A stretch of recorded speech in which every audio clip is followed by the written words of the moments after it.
Hi, I'm Peter. I made over $4.5 million on Amazon KDP. Here's a full course from A to Z that shows you how to get started with self-publishing on Amazon KDP. Everything from niche research to hiring freelancers to Amazon ads strategies. There are resources accompanying this course such as the niche tracking sheet, guidelines for high quality writing, checklists, and discount codes to valuable tools that can speed up your journey. Enjoy! So this video will be beneficial for complete beginners especially. However, I think that even more advanced publishers can benefit, and it can be interesting to see how I see where we should focus our attention. So when I speak to people about what I do, they often mention, some of them, that they have either written a manuscript already or they're thinking about creating a manuscript.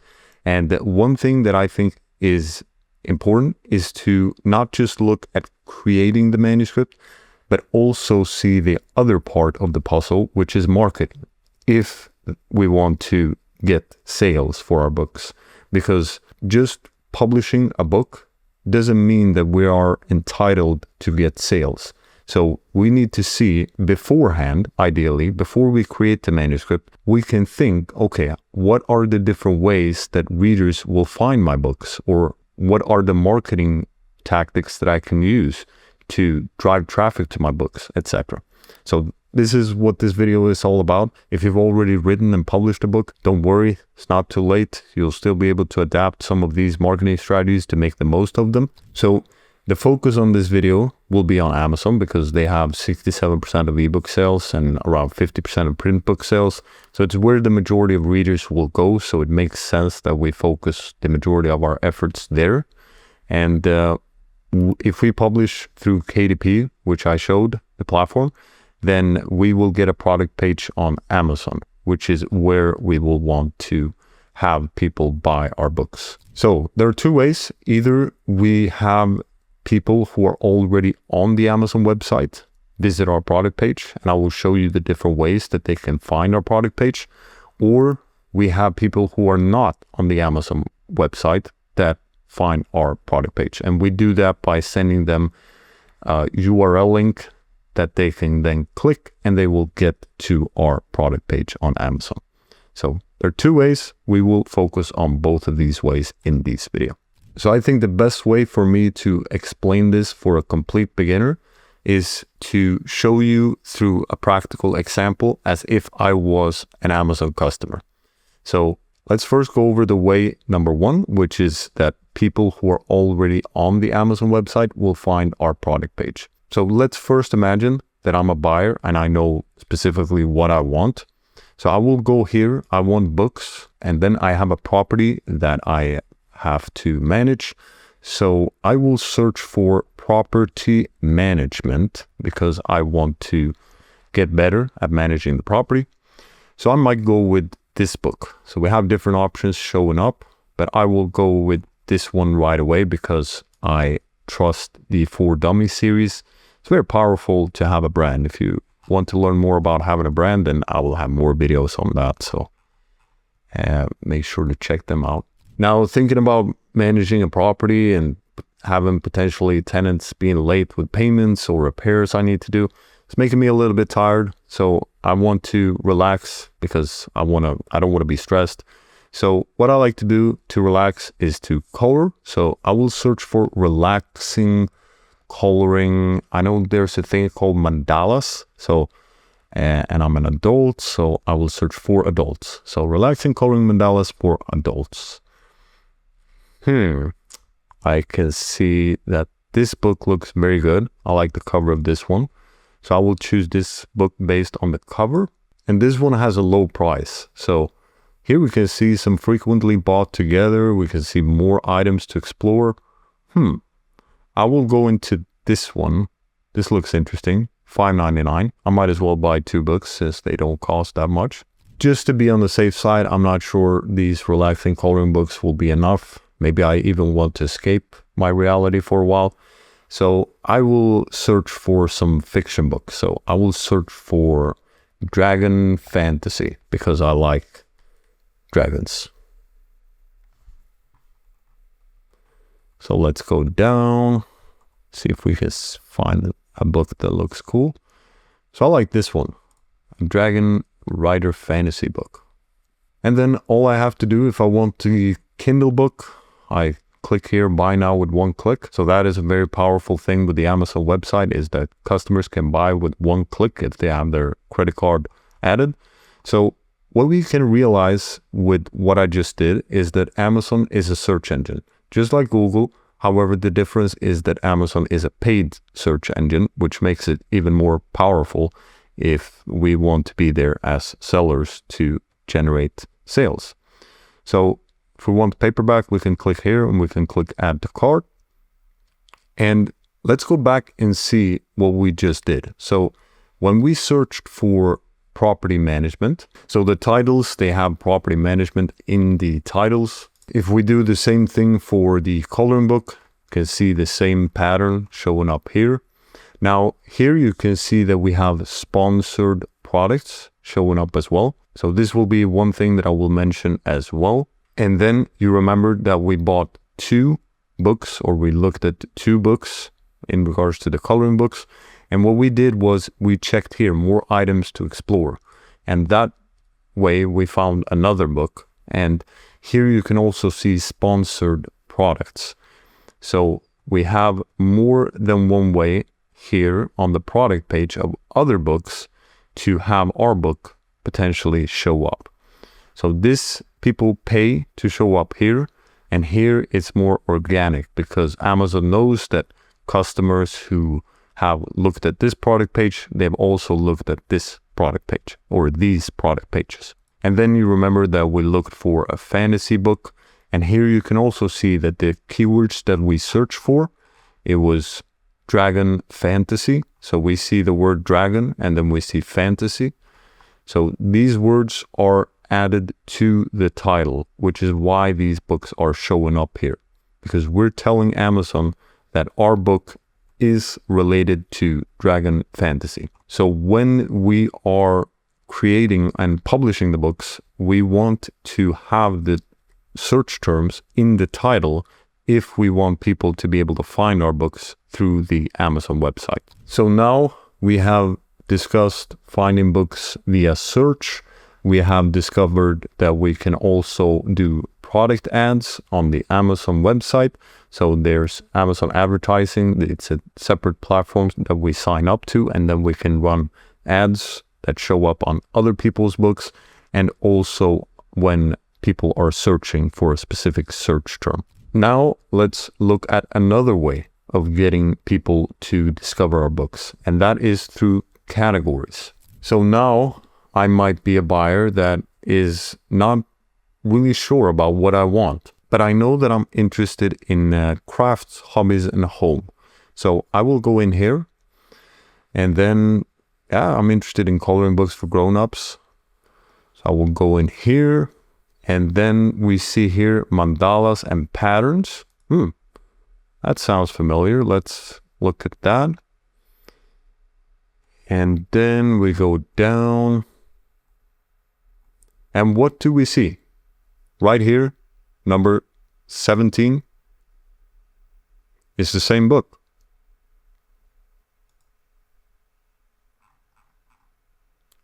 So this was the same, this is the same book, but found through a different way. So now we have discovered that ranking in categories is also a way for people to find our books. But there are more ways that Amazon customers can find our books on the Amazon website.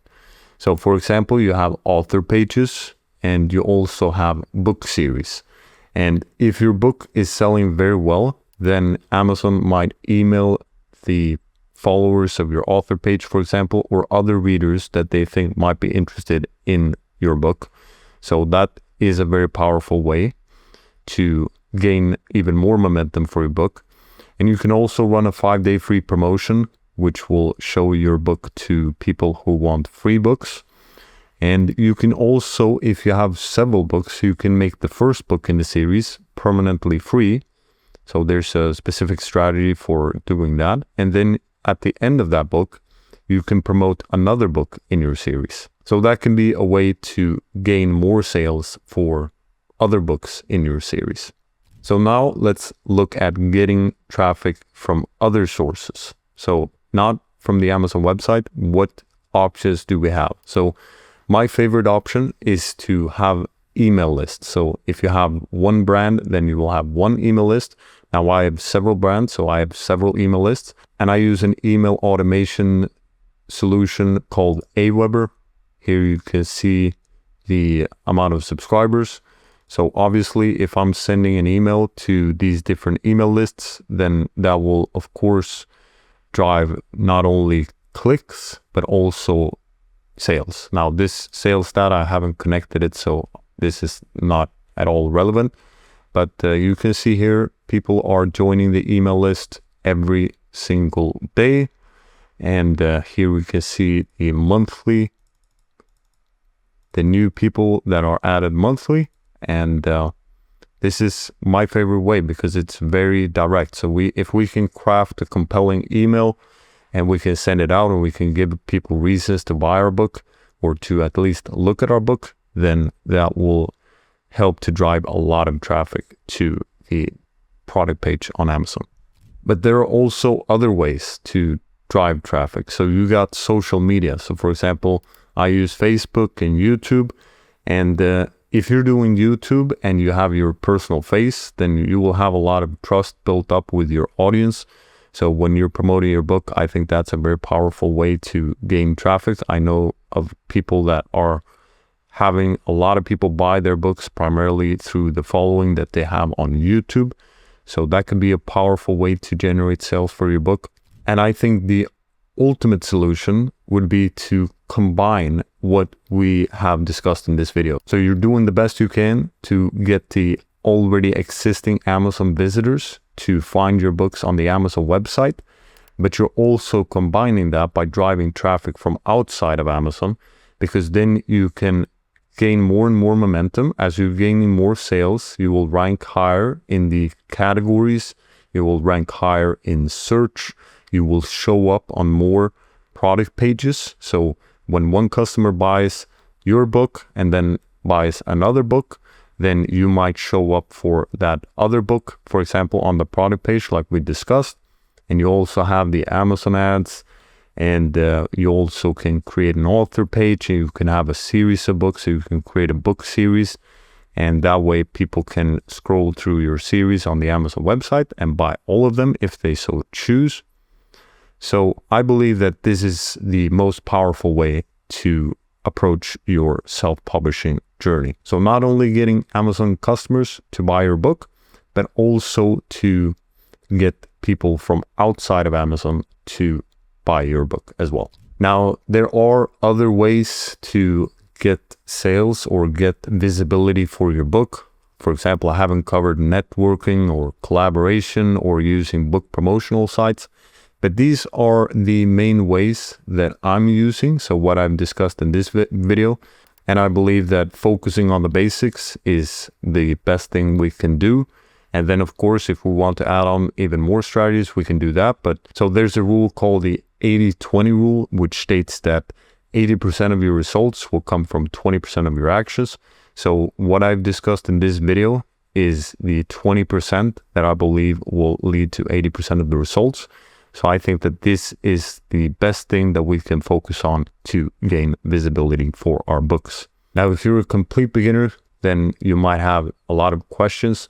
For example, how do I select the best keyword or a good keyword that can allow me to rank in the first place because maybe there's too much competition currently? Or how can I make my book to show up? For example, do I need to get reviews? How do I structure the title? What book cover do I select so people click on my book? Because if you watched how I selected the books that I clicked on, so the 4 Dummies I chose because it's a brand. Now the other one I chose because of the book cover. And then the last one I think I chose because it looked cool, or maybe because of the title, Dragon Rider or something. So you have different reasons why people would click on your book. So how do we make sure that once we have our book and we have optimized, how do we then make sure that our book is the one that they will choose? So there are many different questions that can arise from this video, and hopefully you're inspired to learn more. For example, also building a following. How do we do that? How do we build an email list with 200,000 subscribers? We don't need to build email lists with hundreds of thousands of subscribers to gain results. Maybe we just need a couple of hundred to get reviews, and then a couple of thousand to get a significant amount of sales. But still, these are all unanswered questions that I would have in the beginning, at least. This method that I will show in this video, it's the method that I've used to find, for example, a book that has made over $200,000. Choosing the right niche, it's one of the most important things when it comes to publishing. We can see it as the foundation for the success of our book. So we want to make sure that there's market demand for the books that we publish, and we ideally want to publish in niches that don't have too much competition. The method that I will cover in this video will be very basic because I want to make it accessible for beginners. This video will be included in the community on Skool, which currently is free. So make sure to join that because it might not always be free. And you will also have access to the Excel file that I will show in the video. So the more advanced techniques, we'll save that for another video. Now, niche research, it's not the only thing that matters. For example, if you take the top books that I published, the top one, that was unique. So I was the first book with that particular keyword phrase.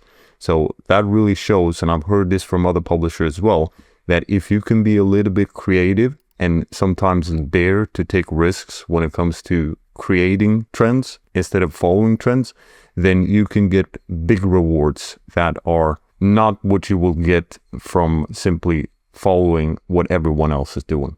And for the book that made around $20,000 in November and December, I was one of the first books on this topic. So if you can catch a trend very early on, then that is also something that I found to be very powerful. So keep this in mind as you watch this video. Doing what everyone else is doing will give you results that everyone else is getting. So dare to be a little bit creative with your niche research and the way you're approaching the publishing of your books. I have mentioned this concept in other videos, but I believe that if you can be in this sweet spot that we have over here, where it's an area that you're passionate in, that you're skilled at, and that is profitable, then you have found the sweet spot, which is a place where you can make publishing sustainable in the long run. Because if you're passionate about it, you will stick with the topic, you will make sure the books are great, and if you're skilled at it, you will also be able to make the book great, even if you're not writing the books yourself, because you will be able to control for quality. For example, I did some workout books and I hired a writer who was supposed to be knowledgeable about workouts. However, since I'm a licensed personal trainer, I was able to see that this person was describing exercises that was meant to train the shoulders. However, the person that was writing the book described the exercise as if it was training the abdominals. So obviously I stopped working with this writer right away. So this is an example that if you're skilled at the topic, because we don't want to be publishing books that don't produce any value. We don't want to provide misinformation, etc. So that is how you can make sure that the books you're publishing have the right quality and that they are able to provide value to the marketplace, because that is ultimately what we will get rewarded for. And profitability, that simply means that people want to buy these books. So what I often say is that imagine that you go into a bookstore, you will see certain topics. Let's say, for example, yoga is selling very well. Then you know that there's a reason that the store has placed that book there in the top shelf, for example, or in a place where it's very visible, because there's a large number of people that are interested in that topic, and thus they know that it will sell. So we rather sell water in the desert than sell ice to Eskimos. Okay, so let's get into the step-by-steps. We're on the Amazon website. We first want to go to books. Then we simply search here. We go to bestsellers. Then we can click print bestsellers. Now, I've not made any preparations for this video. I have no intention of giving you great niches to publish in. I think that we need to respect the work of other publishers. So my goal is not to reveal other people's books, but rather to give you the tools and teach you how to fish, so that instead of giving you the fish and feed you one time, I'm able to give you the techniques to fish yourself so that you can feed yourself for the rest of your life. Sounds fair? Let's go. So let's look at health, fitness, and dieting, since that is a very simple concept to understand. And since I'm a personal trainer, I believe I can provide value in this niche, and it's something that I'm passionate about, and it is something that is profitable. So usually the top three, it's relationships, making money, and health. Those are the three things that occupy a lot of people's mind, and that is something that people are willing to pay money for. I believe that there's a lot of books making a lot of money in this niche. For example, you can see the top 8 in the Audible bookstore. I don't know, maybe this one has been the top one at one point. It's making thousands of dollars every day, most likely. And we can, if you're curious about this plugin that I have over here, it is called DS Amazon Quick View. So it allows you to see the rankings of the book very quickly. And this is an Audible store, so this is for audiobooks. And I also have a tool called KDP Spy, which I will show later, that can give you an estimation of what the books are making. However, there's also a tool called the Kindle Sales Calculator. I will show you. It's called the Amazon Book Sales Calculator for KDP. So it's on Kindlepreneur. And here you can type in the book type, so paperback or ebook, and then you can enter the rank here. You can see the amount of books being sold. So usually for print, the royalty is about $5 per book. So you can calculate if it's selling 1 copy per day and it's making $5 a day, then that is roughly $150 a month. And then we have the ebook, that is $2 usually. And then you can calculate based on how many sales it gets. So this is how you can see how much the books are selling and how much they're making. So here in the categories, you have many different subcategories. And what we want to do is we want to look for keywords, so search phrases that people would use. So for example, Atomic Habits. This is not a search phrase because this is a book title that is very unique. So we don't want to be taking concepts or keywords that are made by big authors such as this. However, habits, there's no problem publishing habits, so that is a keyword. So what we can do is we can start to write down all the keywords in this Excel file. Again, if you're in the Skool Community, you will have this one. So just write habits, and then we go down. Again, these are book titles. I don't think people will search for keeps the score, the body keeps the score, or maybe people will search for menopause.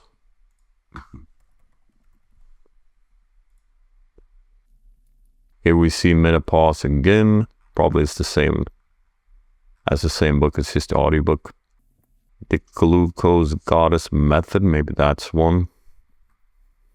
So we see here on the bestseller, without going into categories, these are mainly famous book titles by famous authors. But the Shadow Work Journal, that is obviously keywords, so we can write that one down.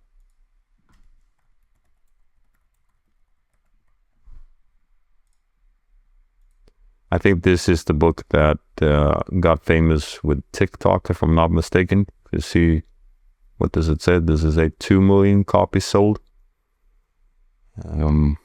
Here we have Juicing for Beginners. We have Breath. That's not a keyword, it's rather a title. So you want to think about, what do people search for? So let's go into diets and weight loss. So this step number 1, it's simply to identify the different keywords that we might find. And then in step number 2, we will be analyzing and see if the keywords that were found are profitable or not, or if there's too much competition, etc., etc. So we might not find any profitable keyword during this video. However, you will get the idea if you watch this entire video. So here we can see the Galveston diet. I believe it's trademarked. However, that's the next step that we do. So we can choose to write this one down and then check later for trademark. We definitely don't want to publish in any trademarked topic. So here seems to be the audiobook. Young Forever, Plant You. So this might be one thing, plant-based recipes. So you want to check the subtitles, Eat and Beat Your Diet, Obesity Code, Cleanse to Heal, Fast and Repeat, Toxic Superfoods, Diabetes Cookbook. So Mediterranean Diet Cookbook. Here we have whole food, keto. So we can write keto diet. Intuitive eating. Again, we want to check later so it's not trademarked. Here we can see plant-based showing up again. So maybe plant-based weight loss is something. Vegetarian cooking for everyone. This PCOS diet cookbook. This one seems to be selling very well, or quite well, by just 2 reviews, and we can see here that it's independently published. Now this one, I'm not sure if it's trademarked or not, so we will write this one down. Just remember what I'm saying in regards to the trademark, that you want to check that before you publish in a book. Plant-based diet cookbook, Simple Vegan. So vegan cookbook can be something, vegan slow cooker. So okay, so I think that's enough for this step. You get the point when it comes to gaining keywords. So for example, vegan ketogenic diet, we can take that one as well, just to have to check later. During this phase, we simply want to write down the keywords and search phrases that we see. So as a complete beginner, it might be difficult to separate what is a search term and what is, for example, a famous book. However, if you think of yourself as a reader, then what would you type in? You probably wouldn't type in "live your healthiest life." You would probably rather look for a topic. And maybe you're into health, so maybe you simply Google health. But this you most likely wouldn't write unless you're looking for this particular book. However, plant-based weight loss, that is something that you might type in, or vegan ketogenic diet. So these are specific topics that can be considered search terms / keywords. So you can see this health, fitness, and dieting as a niche. And then within this niche, there are many different keywords. So think of health, fitness, and dieting as the overarching category. And then within this category, you have many different keywords to publish in. So if we're thinking about the sweet spot that we mentioned earlier, then we can see that there are many different ways to still find profitability. If health is something that we're into, then we are able to build a series of books and eventually a brand, etc., etc. But let's stay focused. This video is solely about keyword research and analyzing. So I think it's time that we move on to step number 2, which is about analyzing the keywords that we've written down. So in this step, first step, ideally write down 20 to 30 keywords that you can later analyze in step number 2. Okay, so step number 2 of analyzing the niches or keywords that we've found. Let's search for habits, which was the first keyword that we wrote down. So here we can see the number of results, and I think the 50,000 results, that's way too much. Ideally, we want at least below 5,000. I would say below 1,000 is ideal. but we're going to have a hard time breaking into these keywords because habits is very general and there will be a lot of books with the word habits in the title. So there will be a lot of books ranking for this particular topic. But we can see that there are different angles of habits. So for example, you have emotional intelligence habits. Maybe that's something. You can see that the book is selling very well also. So if we use the tool that I talked about in step number 1, KD Spy, then we can see that emotional, according to KD Spy, it's making around $1,500. No, it's making around $34,000 according to KD Spy. I think sometimes KD Spy goes a little bit on the high end, but we can see here there are many different angles. So we have Highly Affected People, which is a famous book. High Performance Habits, a good book as well. And we see Emotional Intelligence Habits. That might be something that we want to check out. We can see that we have Habits of the Household. So maybe Household Habits, or here we have the Science of Habits. Tiny Habits, it's another way of saying Atomic Habits. So what we can do is we can look at what shows up here. So we see Habits for Success. We can see long-tail keywords as well. So there are tools that you can use to get even more keywords showing up. I think it's called something like Amazon Expander tool or something like that. Don't quote me on that one. That's probably incorrect. But in essence, you can find more specific search terms that will have less results. So if we search habits for success, then we only see 20,000 results. And let's see if we can find something else that is even more habits. Emotional intelligence habits. Let's take a look at that one. So I wouldn't want to publish in this one if there's only one book, because that might make us look like a copycat in terms of just publishing under this topic because there's a famous book and trying to get their sales. So for example, this one has created a workbook for this particular famous book. I don't think that's the wisest thing to do unless you have permission to do so. But emotional intelligence in itself is a keyword.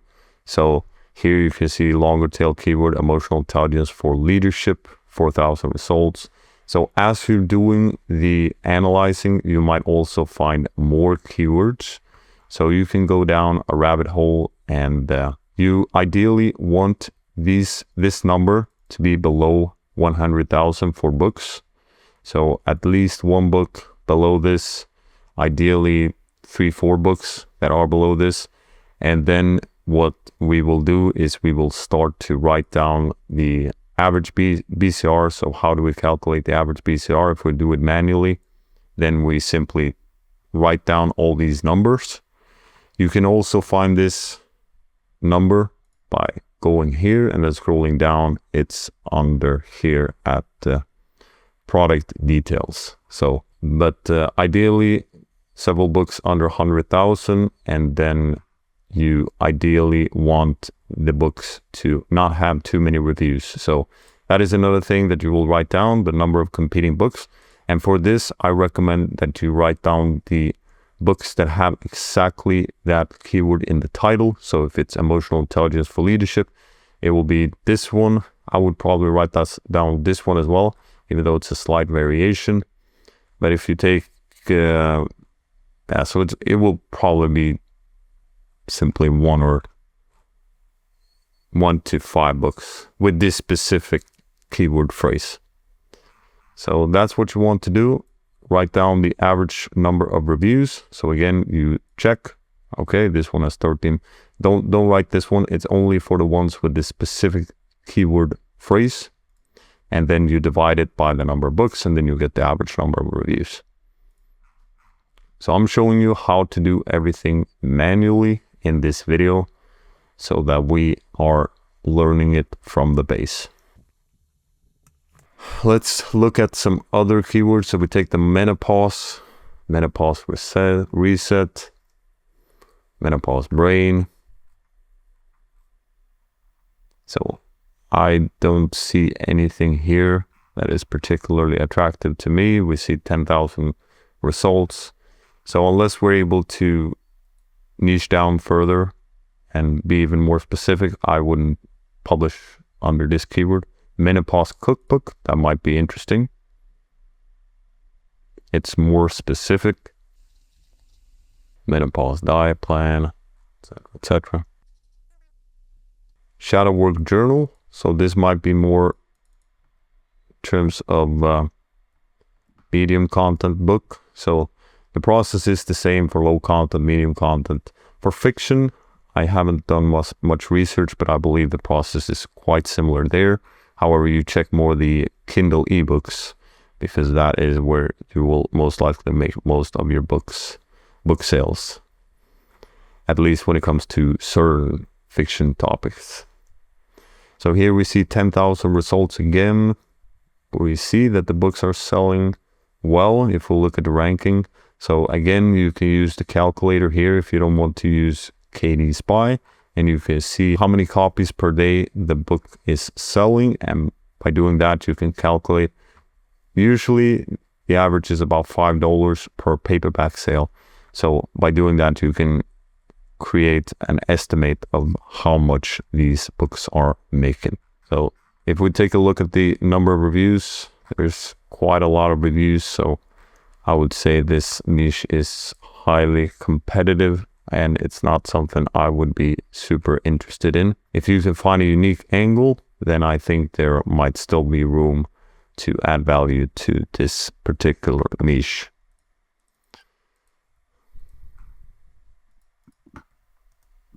Let's move on. Plant-based recipes. So we're not finding any books with the plant-based recipes in the title. We see plant-based cookbook. Again, we see 40,000 results. So maybe plant-based cookbook for, see if something shows up.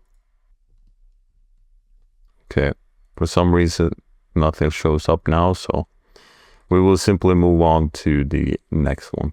And Mediterranean diet cookbook, I know it's very competitive. For example, if we search here, we see 20,000 results. So right away, I would want to niche down. So you see beginners, you see seniors. So that is how you can niche down further. And then you would analyze, for example, this one has 5 reviews. However, it's not selling. So it would not be something that we would want to publish in. Same with keto diet. It's very competitive. So ideally we want to niche down further. And you can see the different keywords that show up here. Let's take this one. This one might be trademarked. Again, remember to follow the trademark search step. But if we take a look at this one, we can see that it sells well for the first book. We see that it sells well here. And for certain books that are very medically inclined, for example, if it's treating a medical condition, you might want to be careful as well. So that is not something I would recommend either. But just as an example, this is how we would want it to look when we search for a keyword. So we see few reviews, and we see that the book is selling well, and we see that the cover is, it's okay. It's a good cover, but there's probably better covers out there. But this is a good solid book. So it adds the 2024 in the title, so it makes it relevant. So kudos to this publisher for doing a great job in terms of the cover and the title, and finding a niche that is profitable. However, once again, I'm not sure if it's risky in terms of giving medical advice or if it's trademarked. So that is something that you definitely want to keep in mind. But here we see another one, independently published, also selling extremely well. So this one is selling even better because it has a lot more reviews. The price is different as well, so that is something that you can take into account.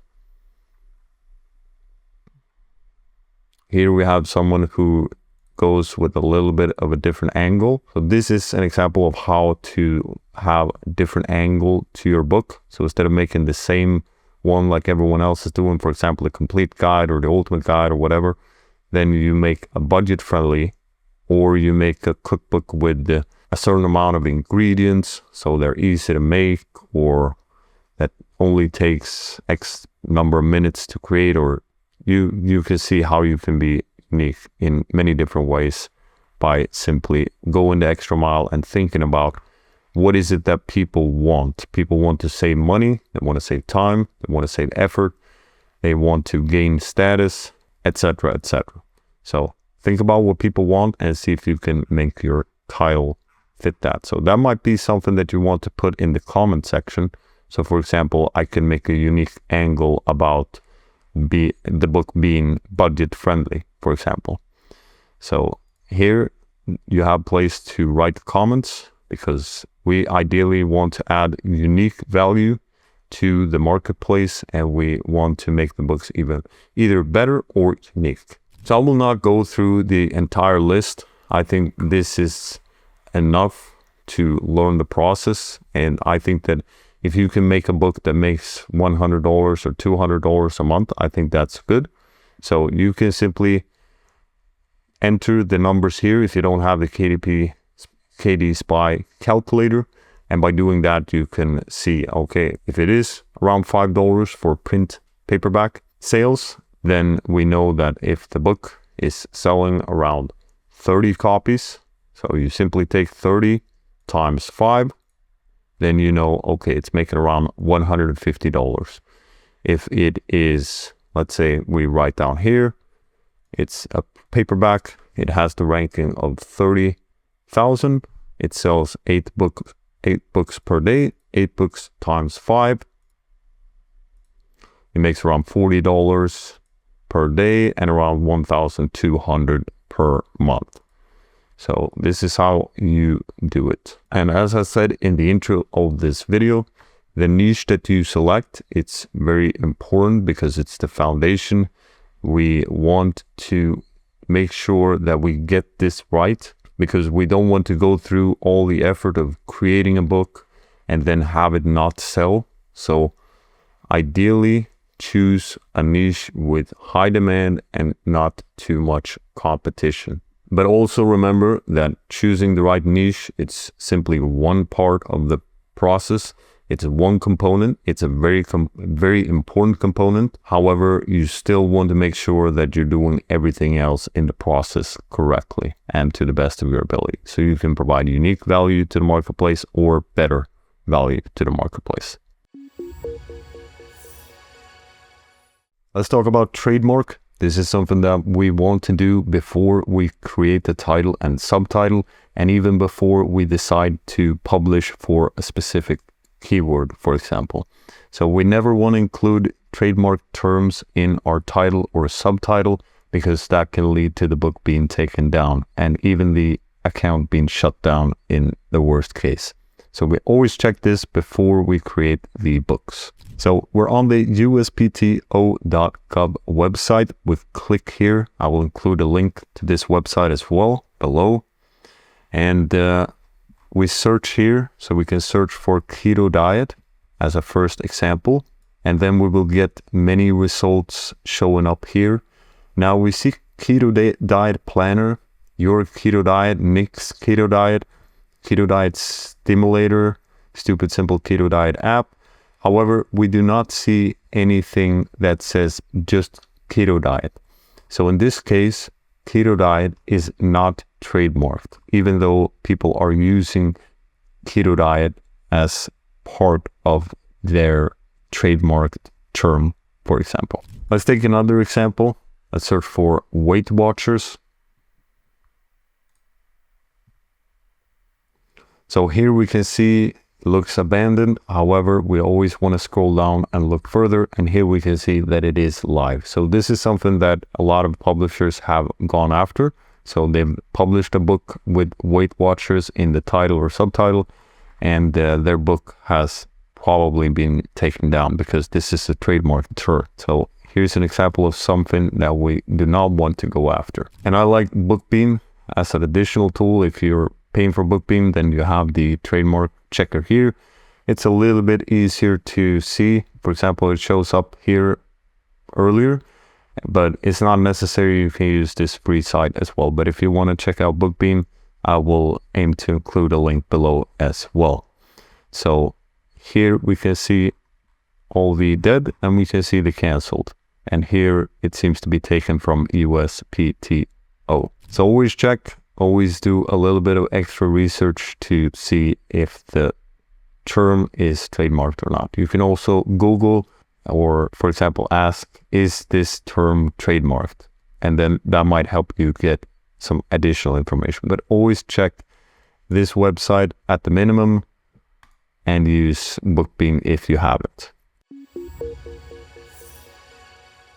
Let's talk about creating the book title and subtitle. The promise of this video is that you will discover how to boost your book's visibility and sales with the title and subtitle that you create. You will gain essential knowledge to craft titles and subtitles that can help you rank well on Amazon and attract your target audience. This video will cover what is a title versus a subtitle, the importance of the title, Amazon's algorithms, the role of the subtitle, tips for titles and subtitles, avoiding trademark terms, example of a bad title, example of a better title, how to improve your title creation, and then we'll end with some bonus live training title and subtitle analysis. Sounds good? So what is a title versus a subtitle?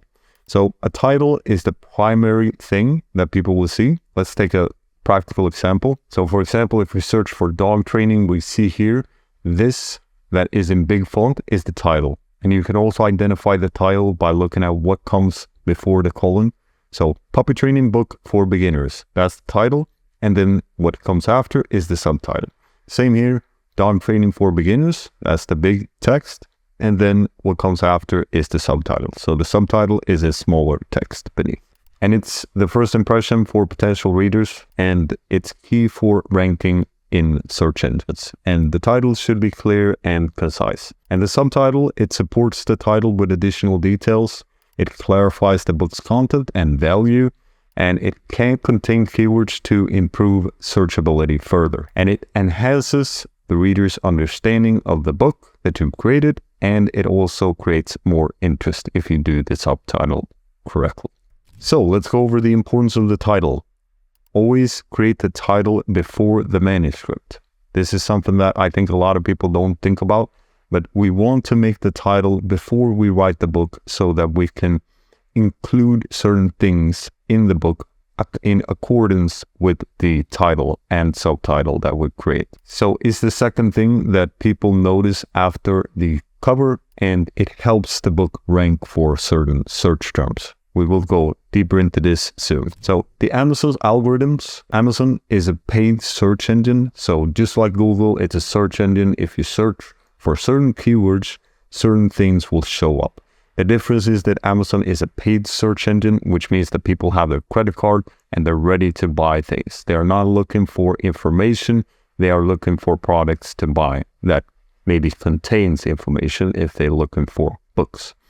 So with the keywords or titles or subtitles, we can target long tail or short tail keywords. So an example of a short tail keyword would be dog training.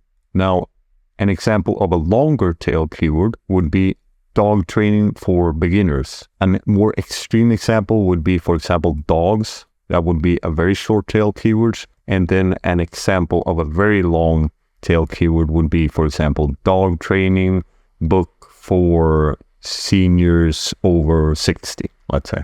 So the purpose of the title and subtitle is not only for your customers to understand what the book is about, but also to help Amazon understand what your book is about and who it's for. So when you're crafting your title and subtitle, aim to keep that in mind, that you want to make sure that Amazon understands what the book is about and who to serve the book for. So for example, the target audience, it could be beginners, adults, kids, seniors, etc. So the role of the subtitle is that it helps readers understand the unique value of your book, and it should be compelling and ideally contain some keywords. It's not 100% necessary, but if we can put some keywords there without killing the flow of the title or making it sound weird, then that is, of course, something we want to do. Balance between keywords and appeal. We don't want to keyword stuff our subtitles, so trying to rank for as many keywords as possible, and we want to also make it appealing. So that means that it's clear people are interested in what the book is about, it piques their interest, etc. So here are some tips for titles and subtitles. Avoid keyword stuffing, like I just mentioned, and avoid repeating the words. I've noticed that that is not something that KDP likes when you are repeating the words. For example, in the subtitle, you're repeating words that are already mentioned in the title. That can sometimes lead to receiving emails and them asking you to revise the title or subtitle. So with the title, we want to convey a unique benefit that the reader will get when they buy our book. And you want to avoid overly clever titles. And the reason for this is because we want to make sure the reader understands what the book is about as quickly as possible, because they will only spend a split second or maximum 3 seconds to read the titles. And if we can't give them the understanding what the book is about, then we have failed. Avoid using trademark terms. So this, you can do a trademark check before you add certain terms or keywords in the title or subtitle. Let's go over an example of a bad title and subtitle. So let's imagine that we're targeting dog training for beginners. Then I'm not even going to read this title. I don't know if I can pronounce all of these words even, but you can see that the Canine Conundrum Carousel, Navigating the Labyrinth, you get the point. What is this book about? It's way too long. We see that dog is repeated. So for example, you have dog here and you have dog here, and you see keyword stuffing. They try to put in exercises, training techniques, etc., etc. So, and this title, you're not going to be able to enter it on KDP because it's way too long.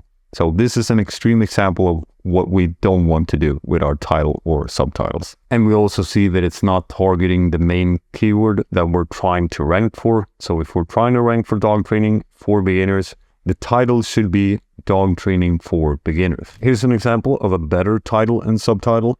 So we have dog training for beginners, master crate, potty, and obedience techniques for a happy, well-behaved pup without distress. So it's clear, concise, contain targeted keywords. Can it be better? I think so. But if we look at the benefits, we see that the well-behaved pup, that's the benefit, and the sacrifice is without distress. So they don't have to be stressed about training the dog, which is probably something that most dog owners are. They get stressed when dog isn't following their demands, etc. And we see that crate, potty, and obedience, those are keywords.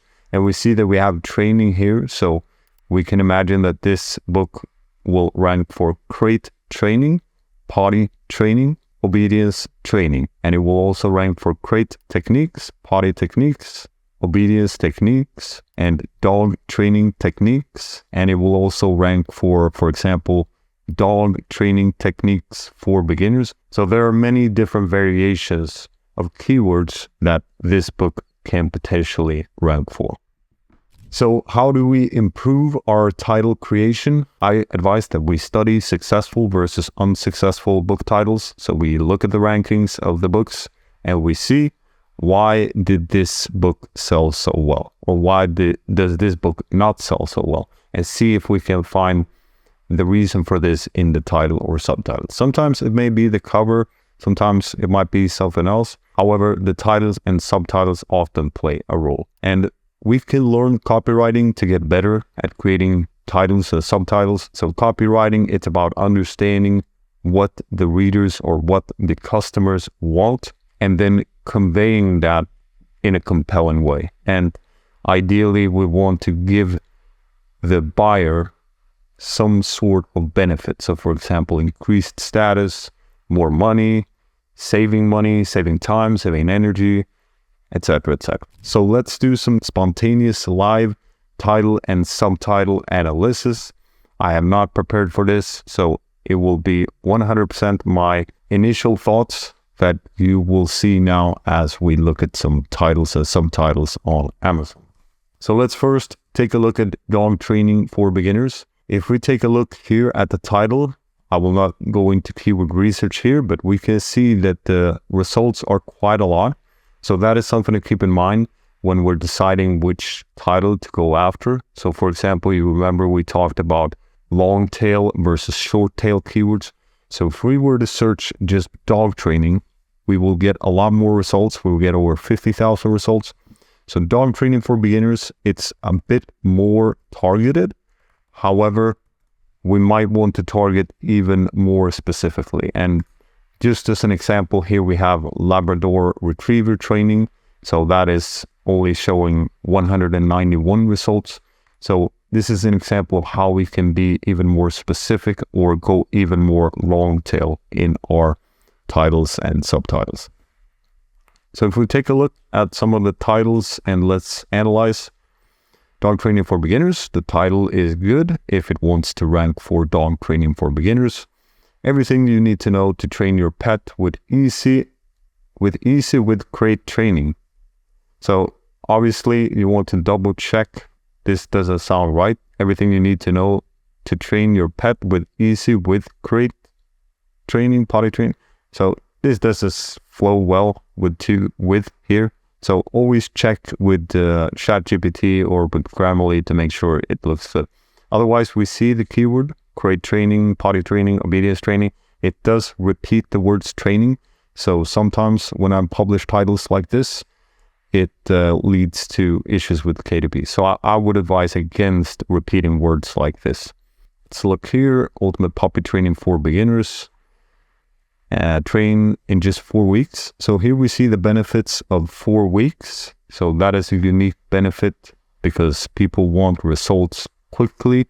So if you can have something like this is a relief of the sacrifice, and the benefit is not really clear. However, the book sells well, as we can see here. Beginner Dog Training Guide, How to Train a Super Dog Step by Step. Okay, this seems to be a traditionally published book. It's how-to, that's a good title structure. It's step by step. It's also a benefit that makes it so that it will be easy to follow along this book. Dog Training 101, step by step, we see again, happy, well-behaved dog. That's a benefit. So a lot of these titles are short and to the point. And that has certain benefits to it. So it might be hard to always get a reduction of the sacrifice while keeping the subtitle short. Let's look at some other examples. So let's say keto diet. Here we see the best-selling one, 30-day plan. So again, it's a time-specific book, which is a benefit. 30 days, that's not too long. It's something that people would be willing to invest time into. We see benefits: lose weight, balance hormones, reverse disease, your essential guide to living. This one is very basic, but it sells very well. And again, we see keywords. So here the keto diet is the main keyword. We see ketogenic diet for beginners as the main keyword. Here we see a more long tail title. So keto diet after 60. And the subtitle is also longer. We see clear benefits, aging backwards, and adding years to your life. So all these are keywords: meal plan, keto desserts. Here we see a unique benefit included in the title. So 5-ingredient ketogenic diet cookbook. That is a reduction of the sacrifice. When I'm cooking, I don't like to have a lot of ingredients because that means I need to create a big shopping list. So obviously this is a benefit and it's a unique angle. So we want to see if there's something we can do to have a unique angle, ideally with our book. so it can stand out. Here we have some more keywords: low carb, high fat, recipes is a keyword, keto diet cookbook, delicious recipes, lose weight, balance. Okay, so it's the same book, looks like almost. And here we see again 14-day. So I think you're starting to see patterns here. So here's a title that contains 1800 days. Now for this one, I'm not sure what this means, because I don't think it means 1800 recipes. So, but obviously this book sells very well. We have a 30-day meal plan. And here we can see an example of a more long-tail keyword targeting the air fryer. So keto air fry cookbook, more specific, also sells very well. We have 1000 days. Again, I don't think this is 1000 recipes. So I'm thinking, how do we motivate that it's 1000 days, and how is the book structured to fulfill this promise? But maybe the author or publisher has figured out a way to fulfill this promise, but we want to make sure that we're able to fulfill the promises in the title and subtitle. So that's an important thing as well, because we never want to be misleading when it comes to our books. That is very important, and that is something that KDP or other platforms do not like at all. And we see benefits and we see keywords. So I think this is enough for this video. Hopefully you have gotten an idea of how to analyze other people's titles and subtitles. So best of luck with creating your own best-selling title and subtitle. Let's go over the steps that I use and have used to create well over 1,000 manuscripts that have each received several 5-star ratings. So for example, I have 2 books that have well over 2,000 reviews with an average of over 4.5-star ratings. So this basic step-by-step method, it works to create great manuscripts. And then we'll start with the structure, and then we'll go on to writing, and then hiring, and then we'll finish off with editing. So we'll cover the basics to keep it simple for beginners.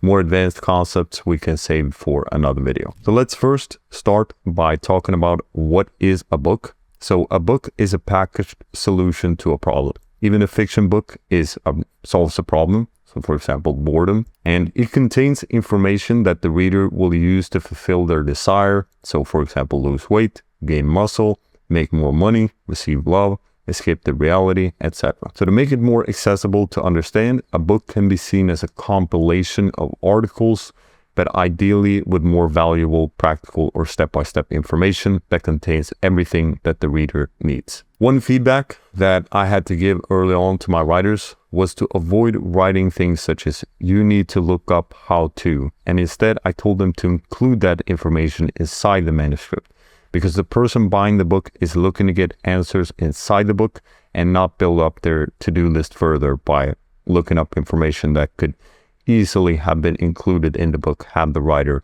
put some extra effort in. So now that we have a simplified view of what a book is and why people buy books, how do we go about creating the manuscript? So just like if we were to build our dream house, the first step is to create a plan or overall design.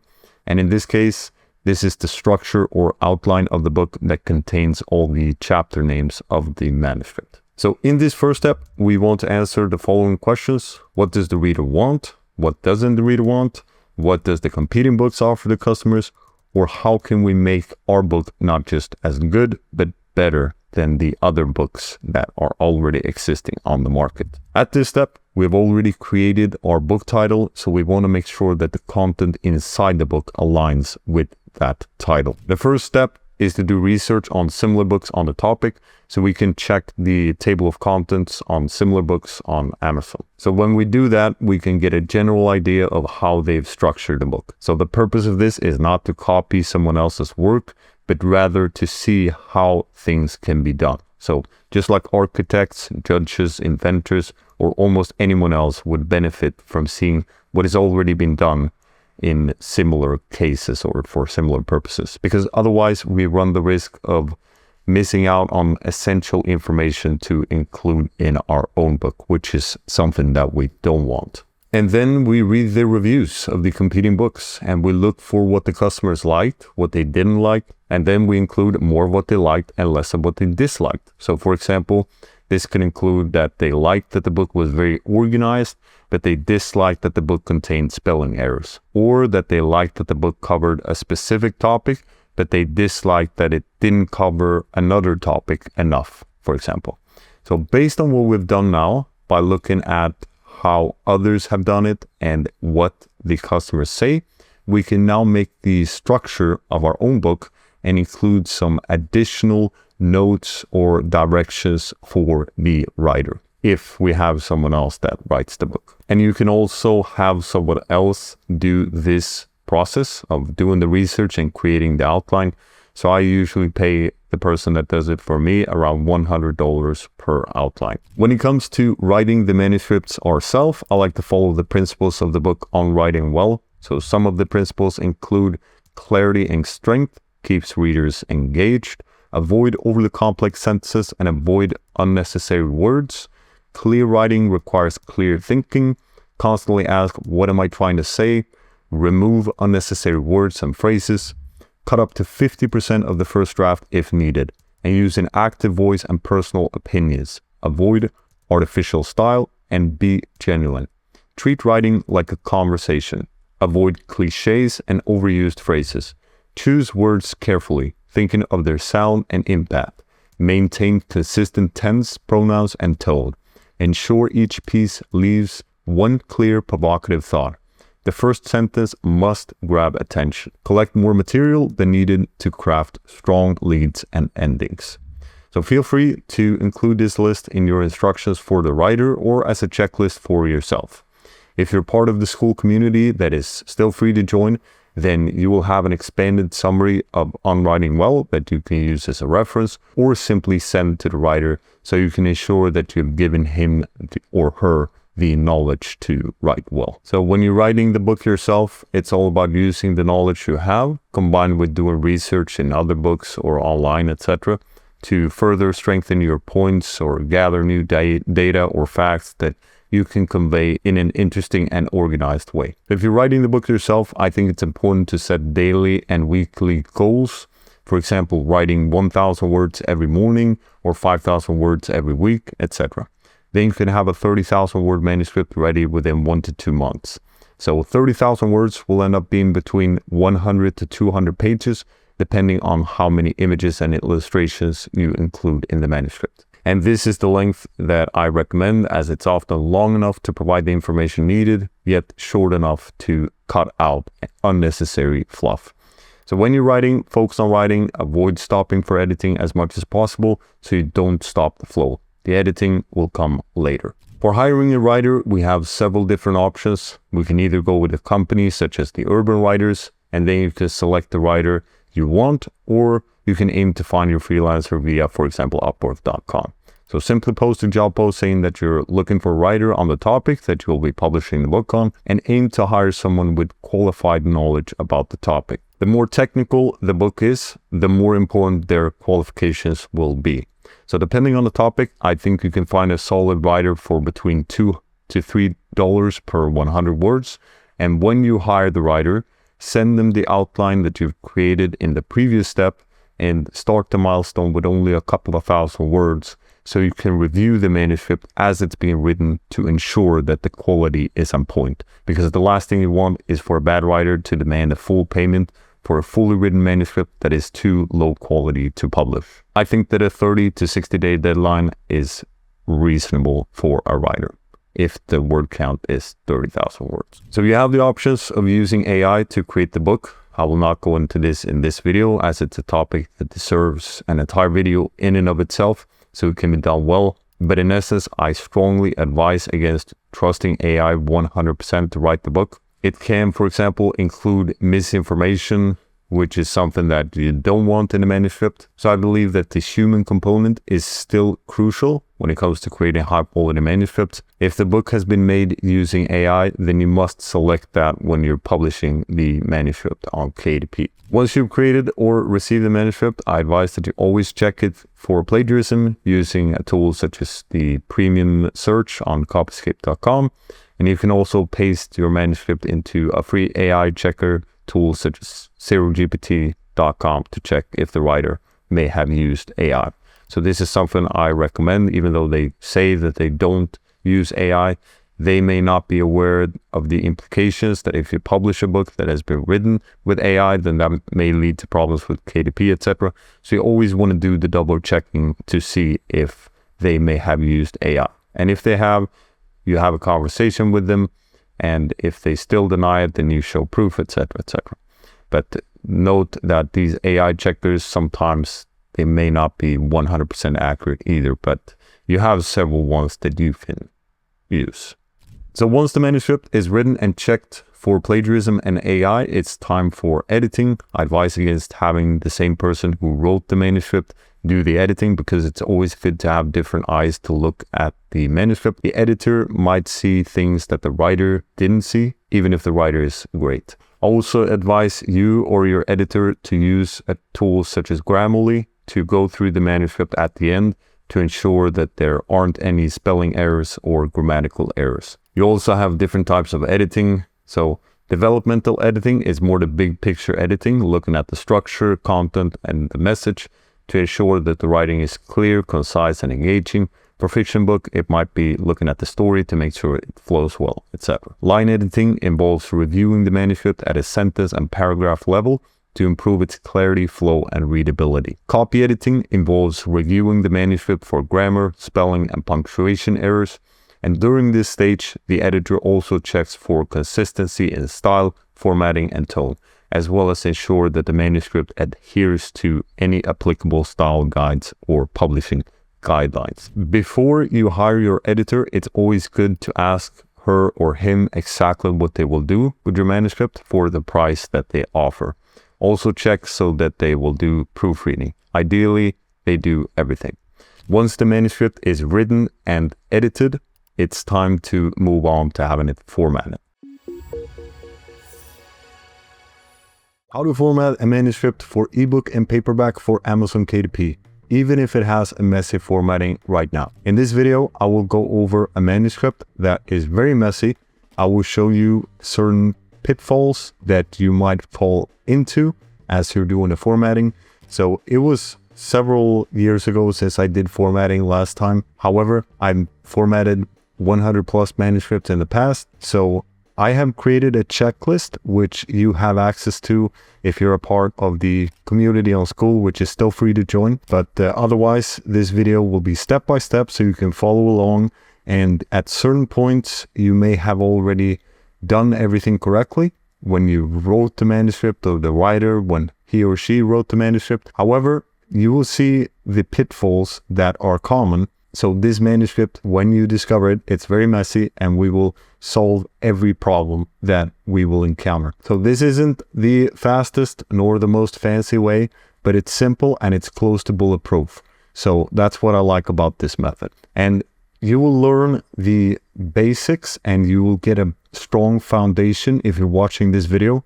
So you can make it more fancy. And it's also very powerful to have this formatting knowledge in case you need to make adjustments in the books future on. So I advise you to look at the entire video and see if you can format your manuscript according to the steps that we will go through here. And one thing you can do is to look at books that you already like and see, with this new knowledge that you will gain about formatting, for example, line spacing, the spaces between paragraphs, different font styles, different sizes, etc.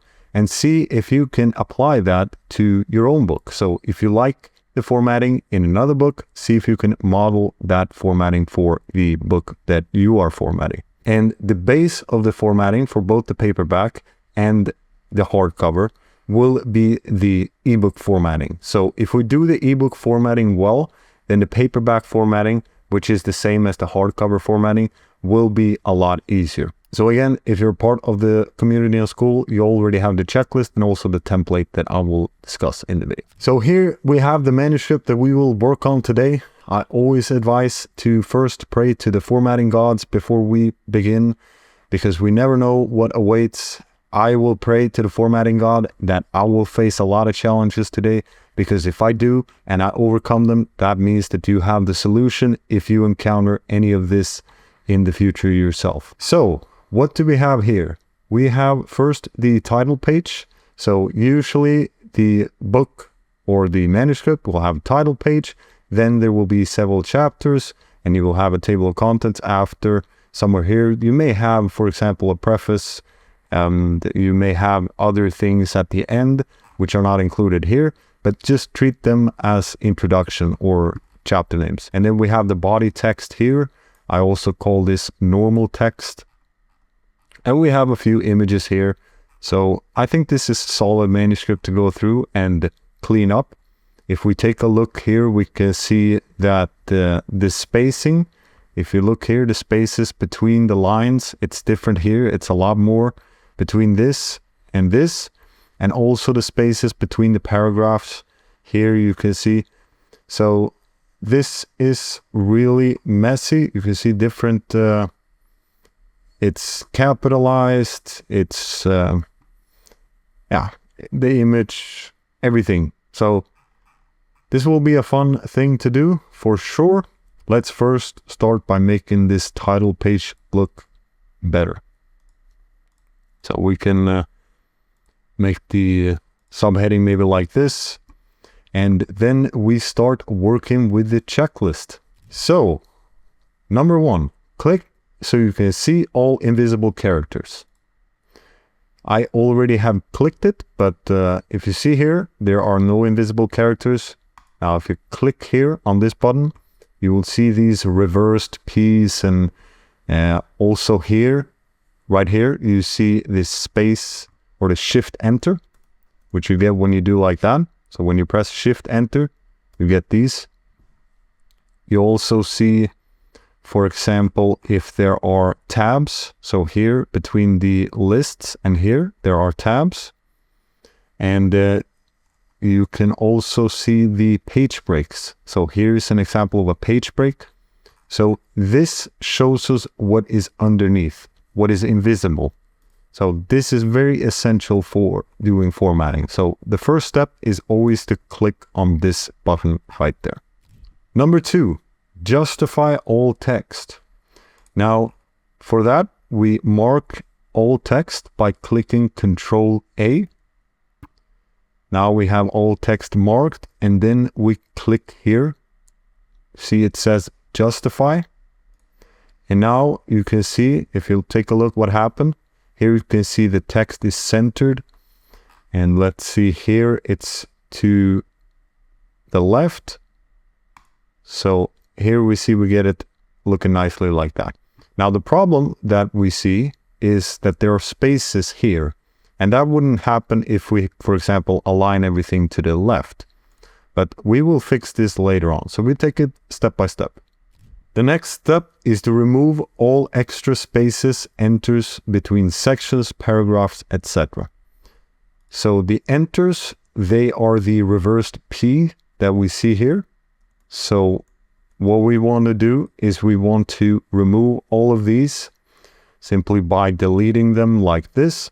Now there is a faster method, and that is going here, replace, and then find what. We enter it like this. And then only once here, and then we click replace all, and then we just let it go through a couple of times. I think that's good. Now we can also go through manually and see the entire document if there are any spaces left, but I don't think there is. So now we have removed all the enters. Number 4, remove all shift enters and replace them with normal enters. Okay. So here we have the shift enters, as you can see, as I mentioned before. So we click here and then we go and we remove them. Now we can't remove this one because then we remove the dot. So what do? We place the marker right here on the I. You can see here. There is the marker. And then we go up. So we press as we're deleting. And then we simply press enter. So we do the same thing here. We go up, press enter. Let's see if there's any other. We go through the entire manuscript and we delete all the shift enters and we replace them if needed with these P's. Number 5, make all spacing consistent. So the spacing we can see here, it's not consistent. The spacing between this text and this text is a lot different between the rows and also between the paragraphs, because you can see we don't have any enters here. So the problem is with the spacing. And how do we do that? We press Control A and then we go here. And then here we can enter, for example, 3 times 3. And here we can go at least and then 12. Now we can see that it hasn't corrected everything. It did make it a lot better, but for some reason it didn't change it. Now this is good. I prayed for challenges. So what do? We check the checklist. Here we have a tip. Use the format painter if needed to correct inconsistencies. So this is my favorite tool. We can see here the formatting looks good. So all we need to do is we need to press. So we have the text here. So we left click. So the marker is there. And then we go over here to the format painter. And then we simply mark the text. Now we need to be careful because if there's any text here that is cursive or underlined, that will disappear now that we do this. So we need to remember if we do this, if there's any text that is cursive, because then we need to make it cursive again, for example. But you can see I will simply do like this. And that is corrected. Now this, I will leave like this for now, so you can see how I correct that next time. But I could have just dragged and corrected this at the same time. So now the line spacing is consistent. Number 6, make sure normal text is in normal style. So this could also mean the bread text or the body text is in normal. For example, Times New Roman, size 12, and then chapter names are in heading style, Times New Roman, size 18. So what that means, this is the normal text or the body text. However, if we take a look here, the body text or the normal text, it's not in normal over here. It's actually in heading style. So you can adjust and modify this by going here. You can see Times New Roman 12. So you can change that if you want. And here for the heading, you can also modify if you want a different style, but it's in Times New Roman and it's in 18. So we'll keep it like that. So this text, we want to make it in normal. So we simply mark it and press normal like that. Now, if we take a look, what happened is no longer aligned. That is because according to here, it is left. So we might want to do click there. So everything is like this. Okay. And then we simply go through. We check this is in heading. This is also in heading, but it doesn't look at all the same. So we might need to click again. And if we want it to be in this style, we can do it like that. We can use this one.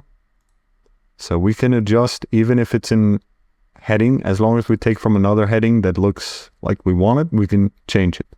So that is also one way to change the heading style while keeping it in heading. Choose space instead of tab for bullet points and list. So number 7, let's do that. So here we can see that this one, the bullet points have space already, but these ones, they all have a tab.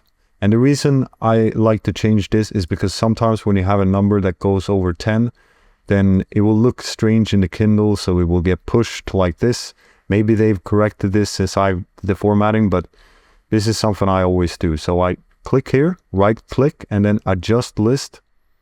And then I click space. And there we can see everything looks like that. So instead of being a tab, there is now a blank space. Number 8, add page breaks after title page, copyright page, introduction, chapter names, etc. So page break, this is a page break. We go here. So what we want to do is we want to add a page break after the title page right here. So we have it at the end of the sentence and we click page break. And you can see it's added nicely below. And if we don't want this empty P, then we simply click here on the T and we go up. We might need to click, that didn't work. So we have to click delete and then you see that it disappeared. So click delete if that's the case. And here there's already a page break. However, here before chapter 1, there's no page break. So we go through. Luckily for the rest of the manuscript, there is page break after each chapter. So now you can start to see that it's looking a lot better. The next step is to make images in line with text. So what this means is that if we click the image here and then we go to layout, then we can make the image in line with text, which is what we want for the ebook, because the Kindle reader might not place the image like this. So it might show up here or it might show up here. So we want to have the image in line with text. And if we position it in line with text, so by going here, position in line with text, you see that it's not where we want it. We want it to be at the top like this, at least for this book. Maybe for you, you want it in the middle of the book. But what you want to do is probably not have the text like this. So you might want to click enter here so you get some space underneath. But for this one, I want it up here. So I simply drag it and I move it. And then I can make it bigger. So I'll make the image bigger. And now it's in line with text. Now, even if it looks like this, that it's in line with text, you want to check so it is, because maybe it is looking good. If it's looking like this, it looks like it's positioned correctly. However, when you click and you check, it's not. And that's why you want to make sure it's in line with text. Number 10, remove page numbers. So there aren't any page numbers. If I double click here, let's add some page numbers. So just for the sake of demonstration. So we simply, if we have page numbers, we don't want that for the ebook. So we double click and then we remove like that. And then we double click again to get back. Remove existing table of contents and create a new one without page numbers. Keep everything on the same level. If normal text is included in the table of contents, that means that it has the heading style. So change the text to normal style. Okay. So we go to the table of contents. We remove the existing table of contents like this. If we happen to remove the page break, then we do that. Now, while I'm looking at this, I can see that this one, it doesn't look that good if it's like this. So I usually center this. So that's something that you can keep in mind, that it might look better if you center just the title page. Okay. So we now, if we've done everything correctly, with making sure that this is in normal text and this is in heading text, then this will be very easy. So all we do is we go to references, table of contents, and then we go custom table of contents and we uncheck this one. So do not show page numbers. And here we can see it added the table of contents. Now we want to count all the chapters to make sure we didn't miss anyone. And then I don't like to have the table of contents here, so I will remove that. Now push this one up. And let's say that we have, for example, subheadings. So we might have a heading underneath the chapters like this. Now, for the ebook, I don't recommend to have that in the table of contents. So let's say update, because if you read the checklist, we see here that it says, make sure everything is on the same level. So sometimes I've gotten emails or quality messages that they want us to remove this, so it's on the same level.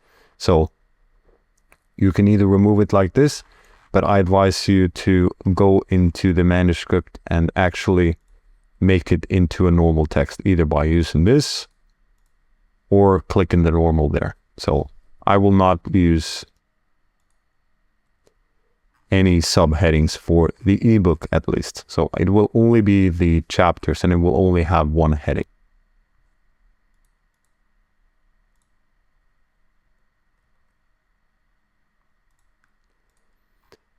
And let's say you see something like this. For example, if we update the table of contents, you see text being added like this, then that means that you have not formatted, you have not entered this as normal text. So again, you either use the format painter or you mark the text in normal like this. And now if we update, we will see that it looks good again. But every time we update, you see if there's something in the table of contents, maybe you want to just, to make it simple, you make this in normal text. So every time you update it, it's not being like that.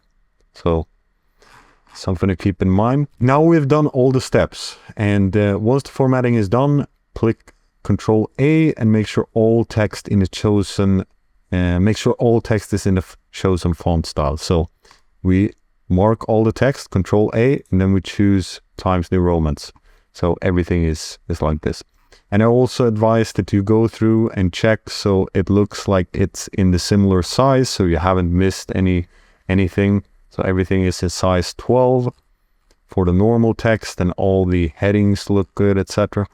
But we can see here it looks very consistent and it looks good. I remember if you're using the format painter, for example, over cursive text, then that will remove the cursive text. So then you have to remember to add cursive text again, or if it's underlined, etc., etc. Now I advise you to do a check in Kindle Previewer. So here's Kindle Previewer. Simply upload the book here and you will get to see how it looks in Kindle. So go through it and make sure you're happy with it.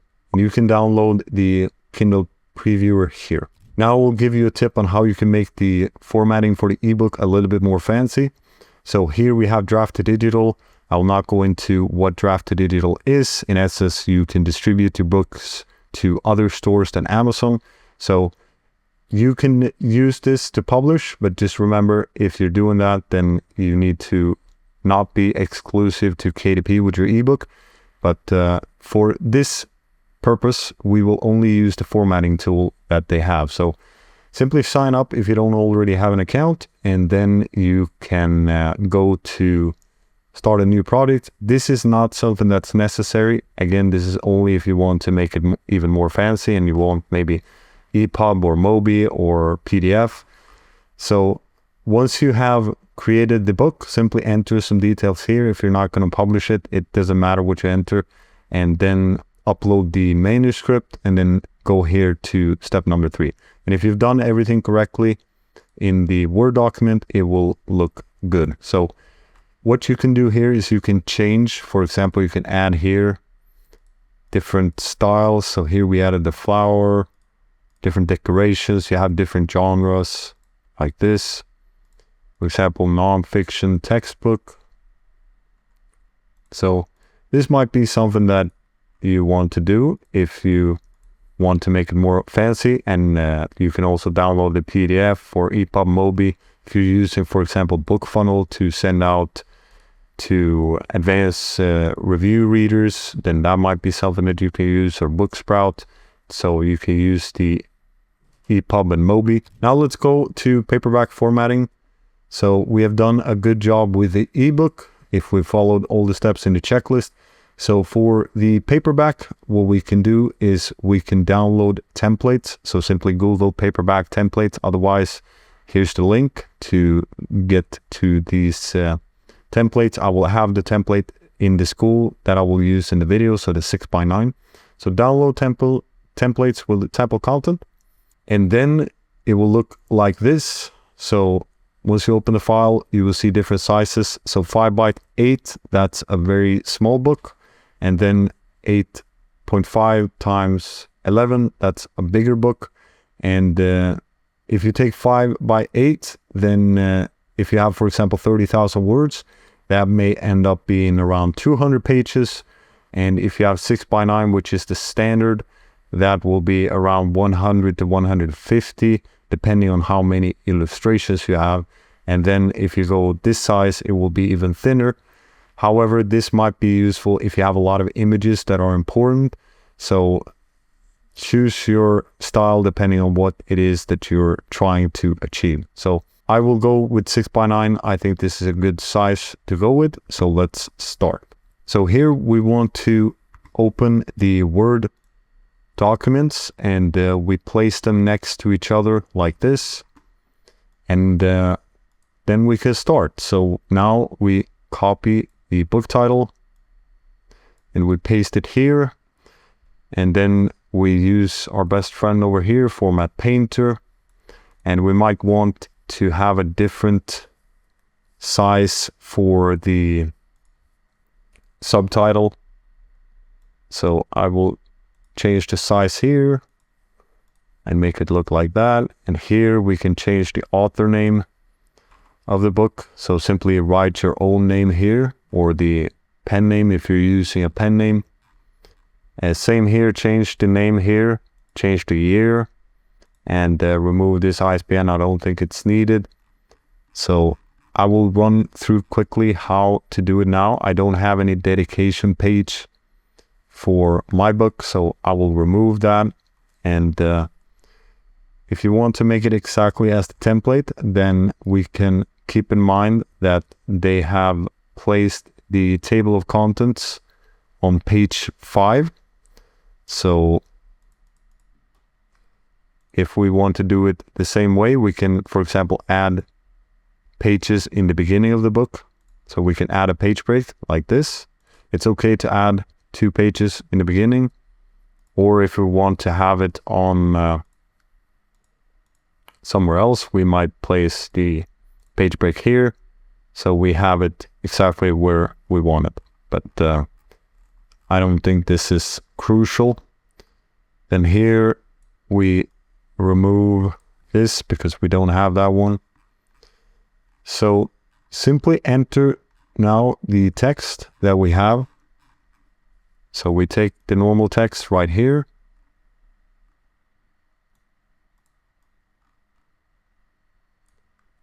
And I will zoom in so you can see well. So I will mark all this existing text and I will paste over the old text. And now you can see that everything changed. So it doesn't look the same. Now, what do? We simply go down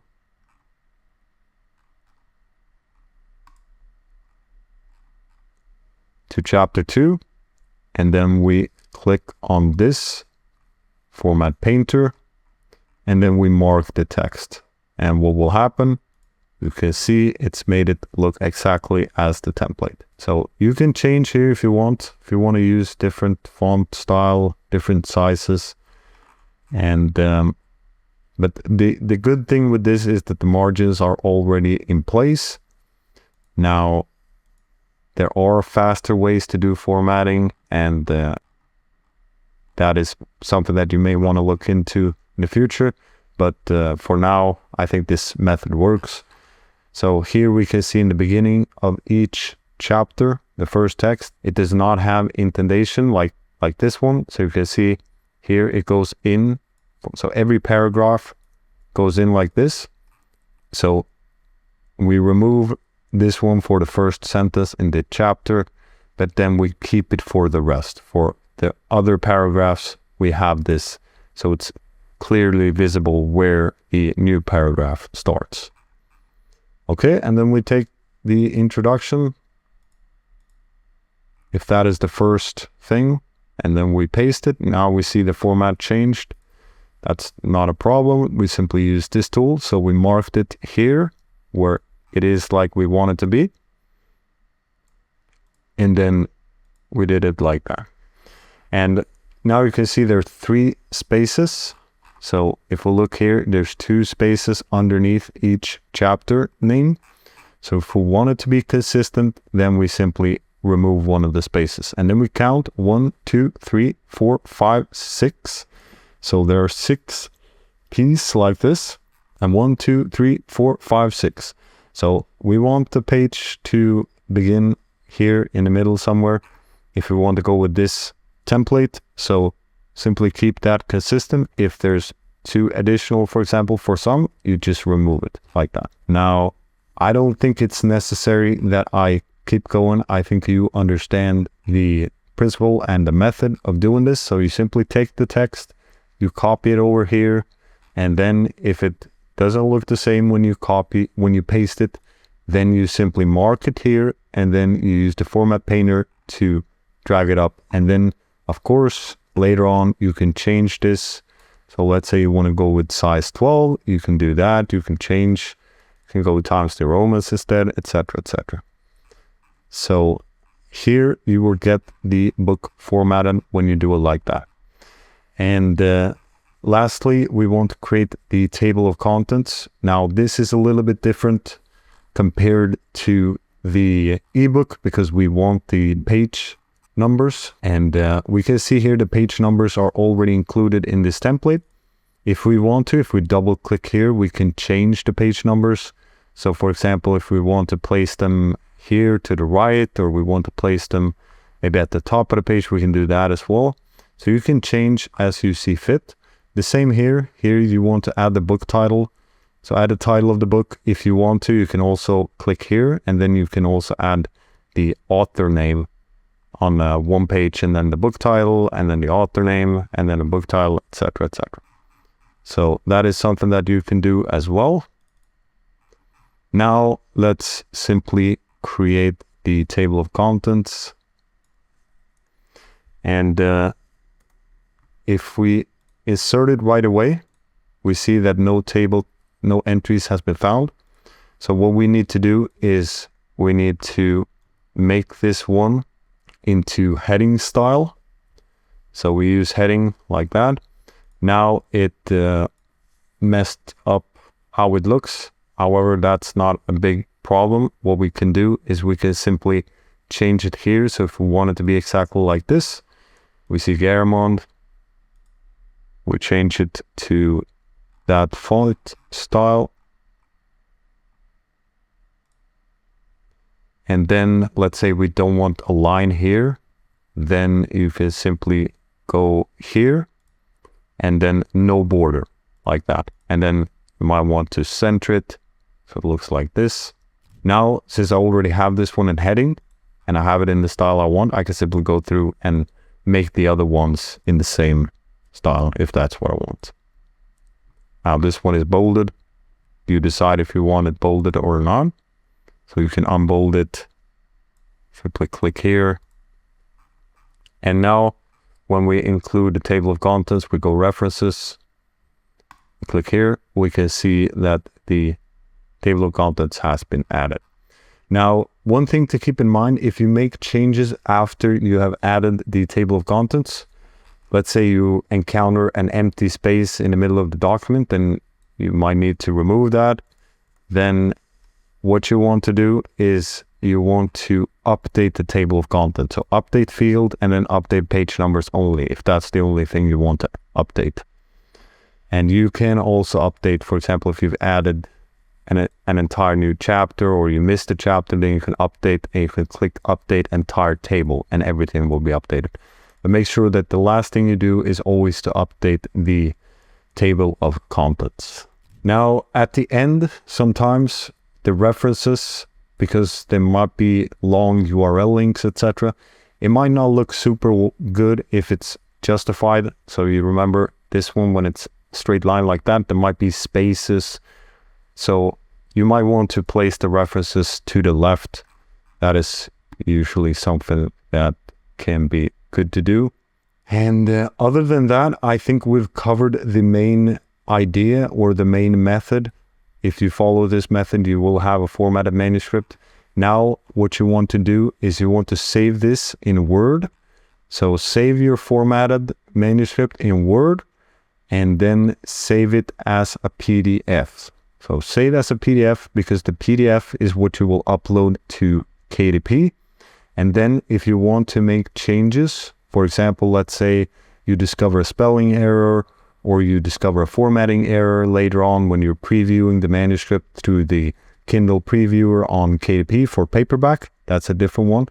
So when you're doing that, you encounter an error, then you can change it in the Word file, and then in the Word file, you then turn it into a PDF again.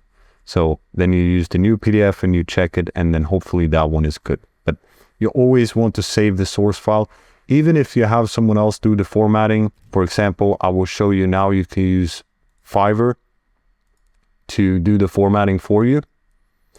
If you search here, for example, ebook formatting, you can also search paperback formatting.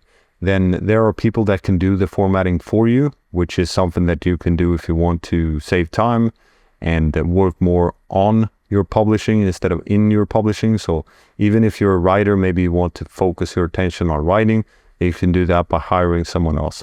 But I think that if you watch this video, you will at least have some base knowledge, and you will be able to make small corrections yourself if you want to. But in essence, always ask for the Word file if you receive it from Fiverr, for example, so you have access to it, because the PDF might be tricky to do changes in. So this is how you do formatting for ebook and the paperback. Let's briefly cover creating low content or medium content books. So this is not something I'm an expert in. I have published a few of these books myself, so I do know the general steps. Now, bookbolt.io is a tool that I know that a lot of people that create low content or medium content books use. So there are tutorials online if you want to learn how to create these types of books using Bookbolt. So simply search for Bookbolt tutorial and you will find several of these videos. Now, what I've used to create low content or medium content books is Fiverr. So if you search for low content, or you may search for kids activity books or coloring books or puzzle books or whatever it is that you want to create books on, then you can find several designers here. Now, I will warn you that you will want to double check their work. I have received poor work when it comes to, for example, activity books or puzzle books on Fiverr. And another problem that you may encounter is that they will use the work that they send you to other publishers, or they will grab things online without redesigning or anything like that. So I like to search here. You have Google Images and you can upload images here. And then, for example, if you search for this image, we will see that it shows up on different websites. So we know that this image is not original. So this is one thing that you can do to ensure that they're not sending you work that is free online, for example. To find if they've used the work for other publishers, that might be a little bit more tricky. However, you want to ask beforehand, before you hire them, can you guarantee that the work you will send me will be 100% unique? And if you search for a provider that has a lot of reviews, then hopefully they will be legit in that regard. So these are the basics about creating a low or medium content book. You can also search here on YouTube and you will find several tutorials on how to create a low or medium content book. I would create best-selling ebook covers that sell like hotcakes. So simply copy and try to get similar results for yourself. Sounds good? So I will show you some budget options as well in this video, and I will give you advice for instructing a designer, and I will give you some tips for choosing a great book cover. And I will also show you some bad examples and some good examples. So hopefully I'm not showing your book or your grandma's book or your aunt's book or your neighbor's book. But if I do, then maybe you want to stay with the video so you can see what they did wrong. You can give them some advice or give yourself some advice if I show your book. So this is not a do-it-yourself video. It's not about creating your own book covers. If you want to do that, go ahead. But I advise against that unless you're a professional designer, because people do judge a book by its cover, and a good book cover is crucial for the book's success. So professional standard, that is key. Now, what does a bad book cover have? It's not relevant to the book's topic. It's not relevant to the target audience. For example, it's a non-fiction book looking like a fiction book or vice versa, or it's a children's book looking like an adult book, etc. Another thing is that the title has certain words which are not relevant to understanding what the topic is about. However, on this book cover that is bad, these words are emphasized. They're made bigger. And the words that are very important to understand what the book is about are made smaller. So that is an example of what you don't want to do unless you want a bad book cover. And a bad book cover uses colors that don't look good together. And it has a picture that doesn't fit, or it has mistake. So if you publish a book about football, you don't want an image of a cake. Let's go over 2 examples of bad book covers. So here we have it. What do you think about this book cover? Now I can tell you what I see. And what I can see is that we don't have any text on the back cover. But anyways, the main thing is the text. So we see here, the super is the biggest, at least in my eyes. And then we have amazing baseball stories. This is hard to read because of the cursive text. And we see here that the text is hard to read because of the colors as well. So if you look at the background of this shirt and then the text color of the font, it's hard to read. And maybe the American readers will be able to see immediately that this runner is wearing baseball clothes. So of course it's a book about baseball. However, if that's not the case, then this bat would be the thing that really identifies that this is a baseball book, because maybe American football players can dress similar like this. And this one, the bat and the person in the bat, should be clear and visible and should be big. So here we have an example of a book cover that can definitely be better based on the components that we discussed previously. Let's take another one. So here we at least have baseball, the biggest, but we can see here, if we take a look at the image, then we see that the faces are very strange, and we see that it looks very strange right here. So something has happened with the arms. I believe this is some early AI book, and we can see clear errors. And if there are errors on the image, then what do you think the readers will think of the book, the manuscript? They will, of course, think that there are errors in the manuscript as well. And if we take a look, these books are not selling. There's not a sales rank for these books. So this is an extreme example of what you don't want to do. So let's go over to a book cover example that is much better. So here we see Easy Keto Meal Prep. We see that meal prep is big, is the second biggest, because it tells us what the book is about. And we see that the colors match well. And we also see on the image, we see the results. So this is very powerful if you can show the results. So if it was showing the cooking of these keto recipes, then that wouldn't be as attractive, because as a reader, I want the result. And this clearly shows the result instead of the process. So what I have to do, for example, I have to buy groceries and I have to cook, etc. That's not what I'm interested in. I'm interested in the result, which is these beautiful boxes right here of food that I can put in the fridge and I can take out and eat very easily. Here we have another one, relaxing. This font style relaxes me at least. And then we have a clear text here, and it's book for adults is also big, so it shows who the book is for. We can see large print, which is a benefit, is also prominent. And we see 100 plus puzzle, which is a benefit, is also prominent. And then we see on the image, we see the different types of puzzles. So we get it within 1 second, we know what this book is about. And that's what we want. We want to immediately give the reader an understanding about what the book is about, because we can't expect the readers to even click on the book covers like we did here.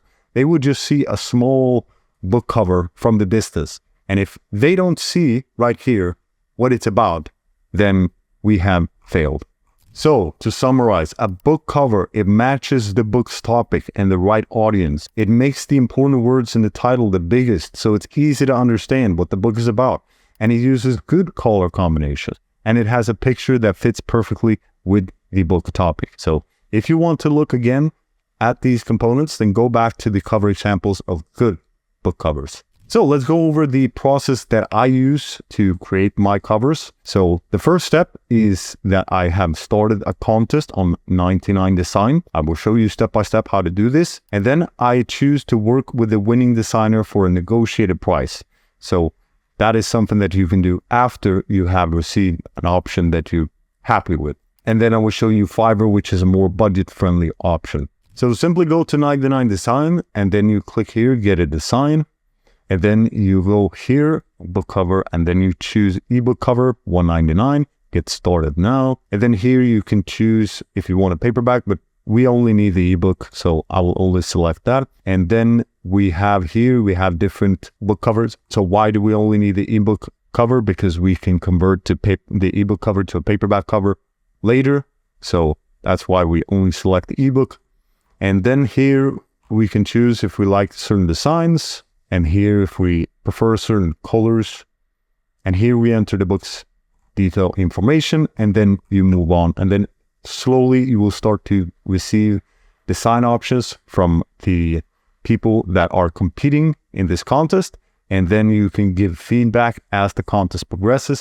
So it's a very fun process, and you can choose the winning design eventually. And then after that, you can message the designer and ask if they want to work with you for a negotiated price. So for example, if you're paying $1.99 for this contest, then ask the designer if you can pay them, for example, $50 or $90 per design.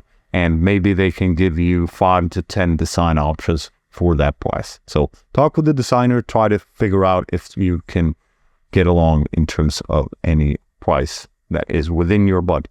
Otherwise, another option that I used early on is Fiverr. So if you search here ebook cover, you get many different options. You have different prices here as well. So for example, this one is 6,000 crowns. This is around $600. So you can find more expensive options here as well, or you can find more budget-friendly options. You can sort here by price, you can sort here by best-selling, etc. So this is another option. And now let's go over some tips for instructing your designer and for choosing a great book cover design. So one thing that I advise you to do is to send example of book covers that you like and use these examples as inspiration. That's what you want to say to your designer. So you don't want to say that you should make the book cover like this, because if you use a book cover that is very similar to a competing book, then that can get you into trouble with, for example, Amazon KDP or the other platforms. So make sure that the designs that you choose are unique. And one thing that you can do is to do the opposite of what everyone else is doing if you want your book cover to stand out. So for example, if you see that every book cover on this topic has a darker color, then you can use brighter colors to stand out, or vice versa. If everyone has brighter colors, then you use darker colors, etc. So this can be useful in certain moments. It might not always be the best option, but having a book cover that stands out can be a very powerful strategy from my experience. So this is how I get my best-selling book covers made. I showed you the steps, the secrets are out, and more advanced strategies. Of course, I have more advanced strategies, but we can save those for a future video. So make sure that you subscribe to this channel so you don't miss out on any valuable information related to design or related to anything else. I've been publishing for 8.5 years. I built a 7-figure publishing business. I know what I'm talking about. So do yourself a favor and do what I would have done if I were in your shoes, which is to hit the subscribe button. What do you have to lose? If anything else, you will get a different perspective that you can then compare to another perspective, and then you can go with the perspective that you like the most. This will be a quick video on converting your ebook cover to paperback or hardcover. So simply go to Fiverr and then search for convert ebook cover to paperback. And here you will find different options. Now this one I know is good, and I think he delivers fairly quickly as well.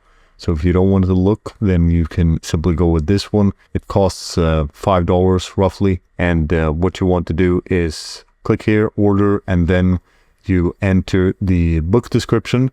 So you send the book description to him to include on the back. And then if you want an image, let's say you are the author and you want an image of you, maybe a short biography, then you can include that as well. And then depending on the book's length, the title will be added here on the spine. But if the book is too short, let's say it's below 80 pages or something like that, then it will most likely be without any text here. And if you chose, for example, 6:9 in the formatting step, then make sure to write to the designer the size that he or she should use for converting the ebook cover. So the size of the paperback format, make sure to give that information to the designer. And most likely the designer will have certain requirements or certain information that he wants you to fill out. So simply fill out the information, and if you don't want to go with this one, you have different options here as well. And ask for revisions if there's something that you are not happy with. This video will show you step by step how to upload and publish your book on Amazon KDP. This video will not cover how to create your Amazon KDP account. So if you haven't done that, simply go to kdp.amazon.com and click sign up. After that, you will need to enter some information, and you might need to do a tax interview as well. So if you at any point get stuck in the process, then simply turn your problem into a question. So for example, if you get stuck at how to open an Amazon KDP account, then you search on YouTube or Google how to open an Amazon KDP account, or how to do a tax interview on KDP. There you will get information for both US residents and non-US residents. So the first thing you want to do is to go here, click create. Then we will click create ebook. If you don't have an ebook, or the book that you will publish is not appropriate for ebook format, for example, let's say it's a puzzle book or some other activity book, then you go with paperback only. For this example, we will go create ebook. Then here you select the language of choice. So I will select English. Here you write the book title.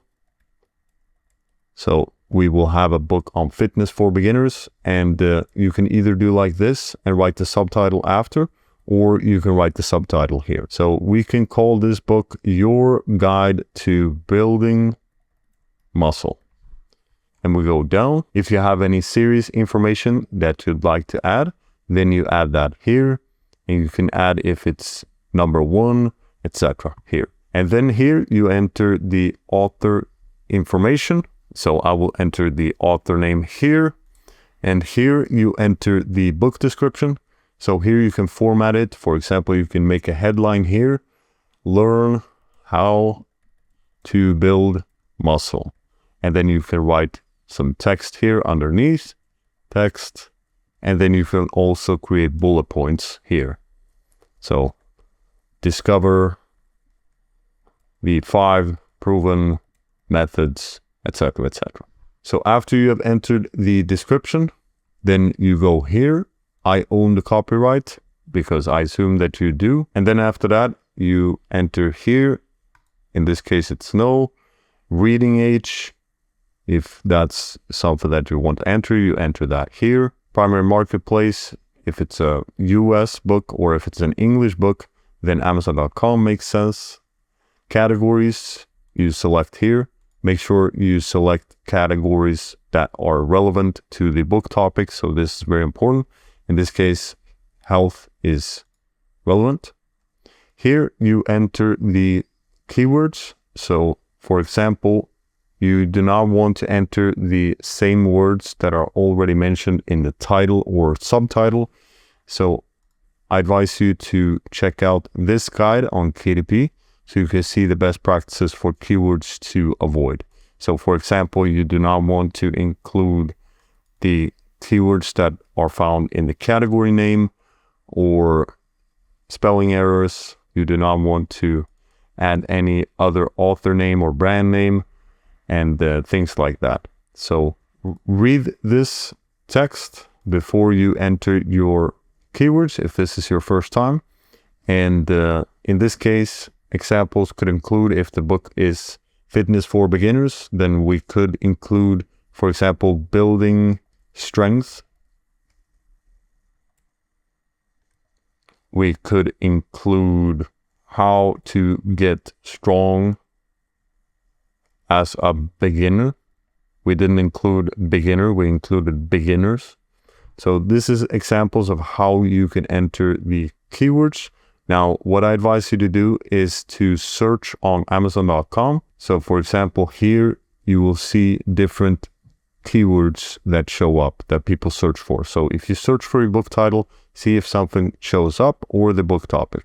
So in this case, fitness for beginners at home might be relevant if that is what the book is about. And fitness for beginners guide. We do not want to include the word book because that is mentioned in the best practices over here. Information common to most items, book, for example. So that is a keyword to avoid. After that, we click save and continue if we're ready to release the book right now. If we want to make it available for pre-order, which means that the book will be available on Amazon, but customers will not be able to access the book, then we can click here and then we can select the release date. And then we need to make sure that we have all the files uploaded before this release date. So Amazon customers will be able to purchase the book, but they won't be able to access the book before this release date. But I will click, I'm ready to release my book now. At this step, you simply upload the manuscript, and then here you upload the cover file that you have, and then you will get an option to preview the book once you have uploaded the files. And here you will need to enter information whether or not you've used AI to create your books. So if we select yes, then you will need to answer if it's some sections or if it's the entire work, if it's with extensive editing or not. And then the images you also need to select. And if you select, for example, the images here, one, you will need to enter which software created the AI images. But in this case, I will select no, and I will launch the previewer and I will go through the manuscript to make sure it looks good. And if it does, then I will click save and continue. And if it doesn't look good, then I will go back to the source file, in this case, the Word file, and I will make adjustments. For this ISBN part, I usually don't do anything for the ebook. Then after that, you will get to the Kindle ebook pricing step. At this step, you will get to be able to enroll in KDP Select. So usually there's an option here to enroll in KDP Select. If it's not, then you go to promote and advertise after. You will get that on the bookshelf, and then you can run a 5-day free promotion or Kindle countdown deal, etc. In this case, we will simply go down and we will click that we own the worldwide rights. It's already pre-selected. Here you select the price. So if you want 70% royalty, then you need to price it between $2.99 and $9.99. If the price that you want to set is $0.99 or $1.99, then you will only receive 35% of the royalty. So ideally price your book between $2.99 and $9.99. So again, this is only for the ebook. After that, you simply publish your ebook and it will be live within 72 hours is the normal time it takes. Usually it goes within 24 hours from my experience. But if the account is new, then maybe it will take a bit longer. So after that, we want to create a paperback. You can create your paperback from your ebook by simply clicking create paperback. In this case, I will go here, create paperback. And then here you select the language again. And here you select the book title. So if you have already created the ebook and you click underneath it, create paperback, then you will have the information already added. So maybe you will need to add the category one additional time, but otherwise, if all the information is added, then you simply click save and continue. So on this step, you will need to add your ISBN if you have an ISBN, or you can select to have KDP create a free ISBN for you. Now, if you want to buy ISBNs, then you can do that at Boker or myidentifiers.com.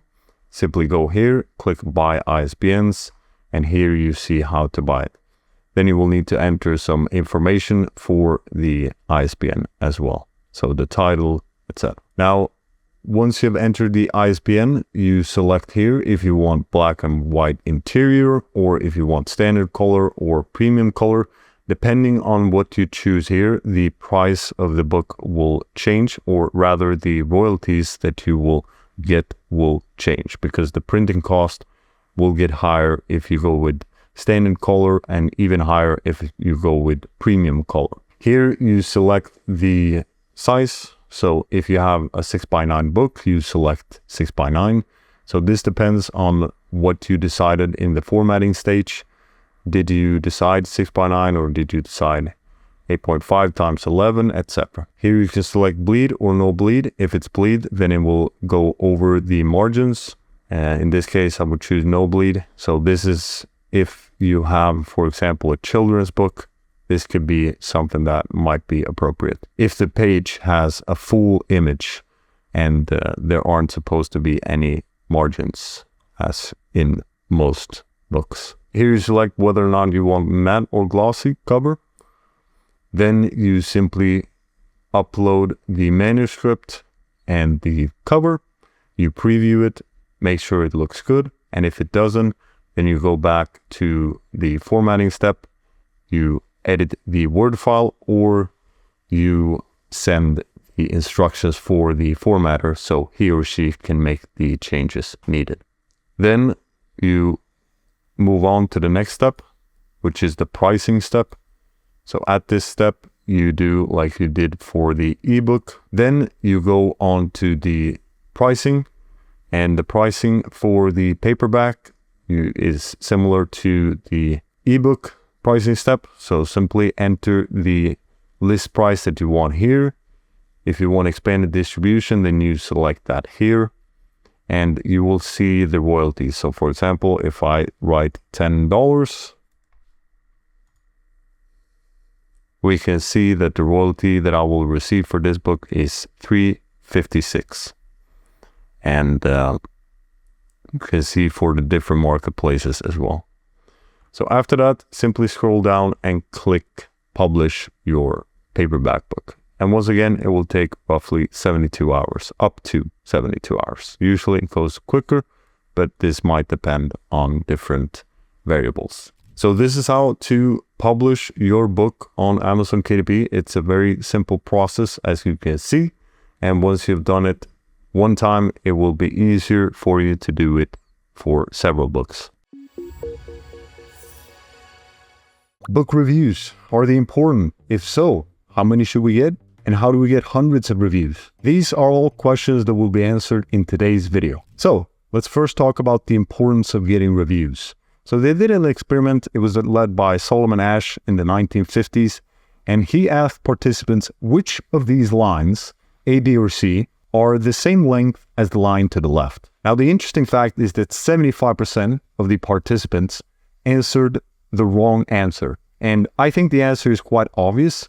However, the reason why people answered the wrong answer was because before them, I think it was around 14 people that have answered before, they have answered the wrong. If you're a part of the 75%, then you will answer A, because the majority of people have more judgment in other people's opinion than their own. So that shows the power of social proof. So getting Amazon book reviews, that is something that will increase sales. So how many reviews do we need? I would say it depends entirely on which niche you're in, or which keyword or which book topic you're publishing in. So for example, if you're trying to rank for a keyword such as basketball and all of the books have hundreds of reviews, then getting 1 to 5 reviews might not be enough to show up on the first page. But if you're, on the other hand, compete on a keyword that has, let's say, only 20 reviews or 30 reviews as a max review amount, then I believe you can get sales with even 1 or up to 5 reviews. So it all depends, but I would say a good goal for beginners is to aim for 10 to 30 reviews for your books. What we will discuss in this video is applicable to low content, medium content, and high content books. And we will also discuss how to get reviews for your audiobooks. And these methods are proven to work These are the methods I've used, and these are methods that I showed my friend to use. He got up to $17,000 in December, and he started, I think he published his first book in May of 2023. So that shows that he got hundreds of reviews using these methods, and he didn't have an audience built up, nothing like that. This is the 80-20 rule, the 20% of actions that will lead to 80% of the results. That is what we'll discuss in this video. We will not discuss risky strategies or tactics because we don't want to risk our reviews disappearing, and we definitely want to keep our account safe. So there might be services or other methods that promises hundreds of reviews and you can get them very quickly.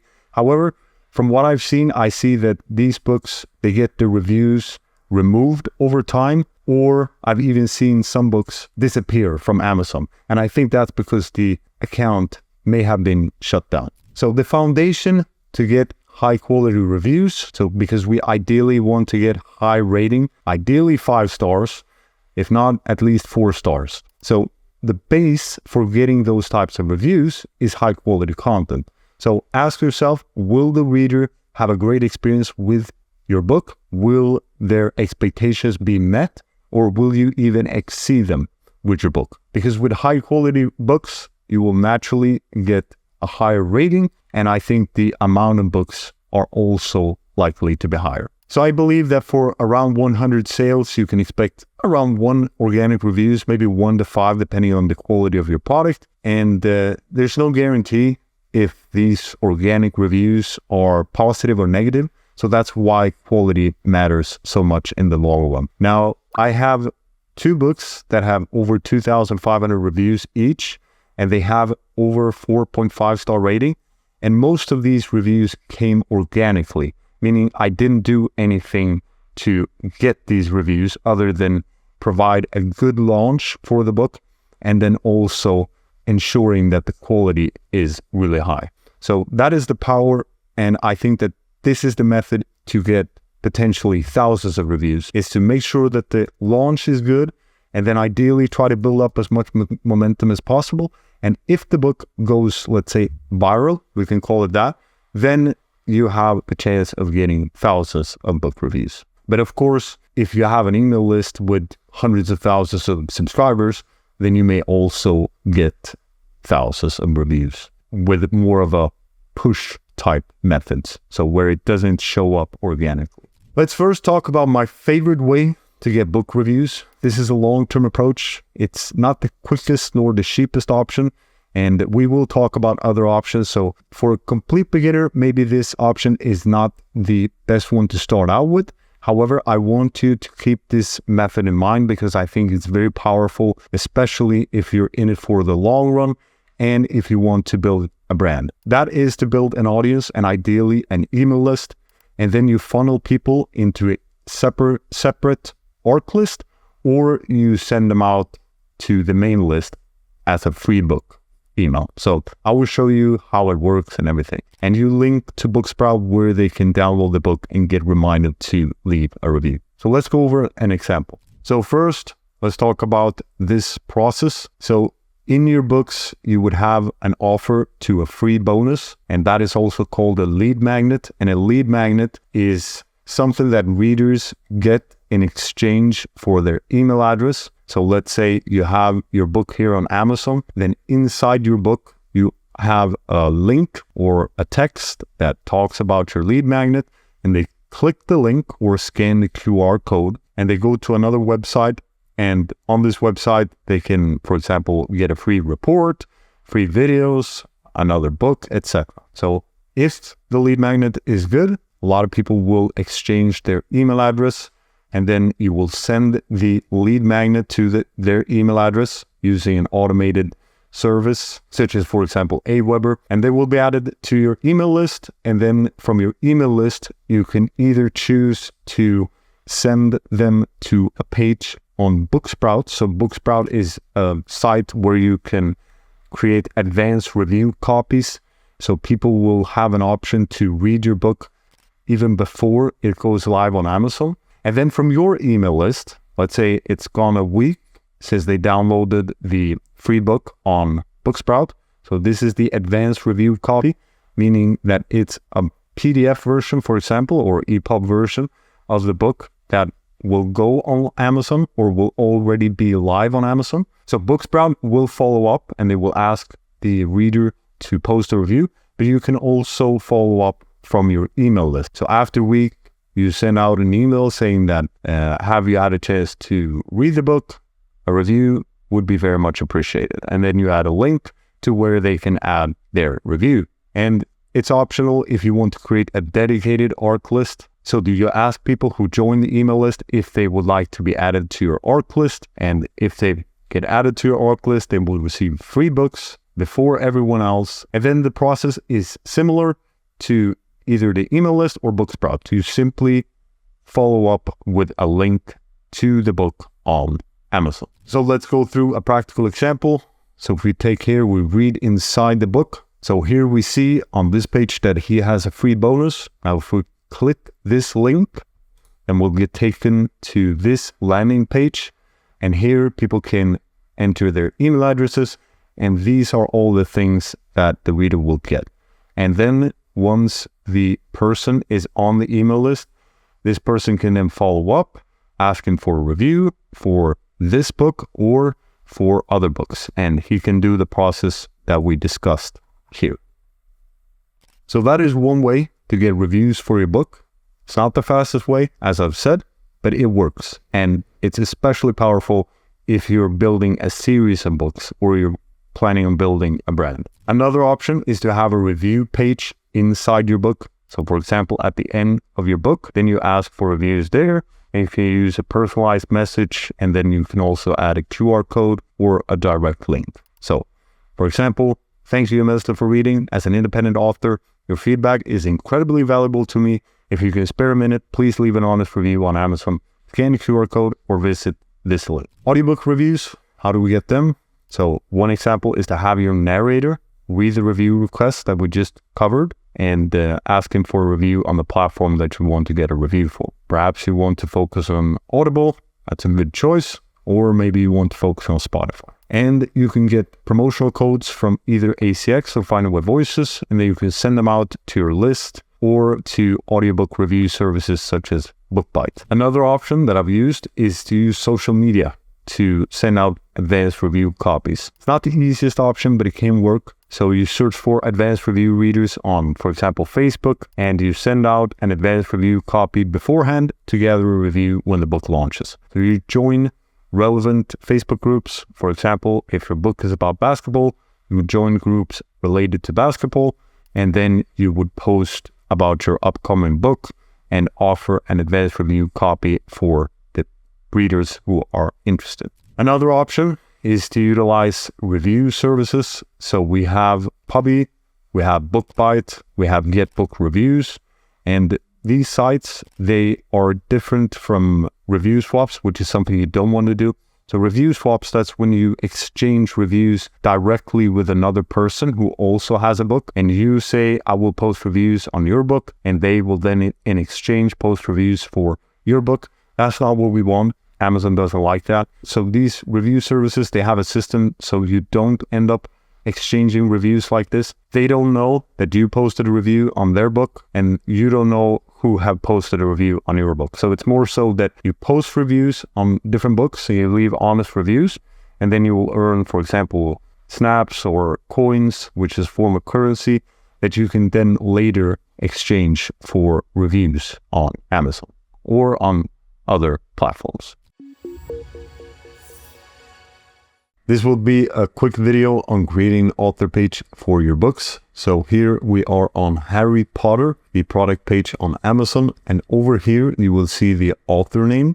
So if we click here, we will get to the author page where we can see an image of the author and also a bio text. So you can also see the different books that are published by this author. So how do you set this up? You simply go to Amazon Author Central. So either Google Amazon Author Central or go to author.amazon.com, and there you want to create your account. And then under profile here, you can write the bio for your author name or your pen name. And then you can also add a profile image, and then you can add the books that you want under this author name, and that's about it. Then you will get a product page like this showing up on Amazon.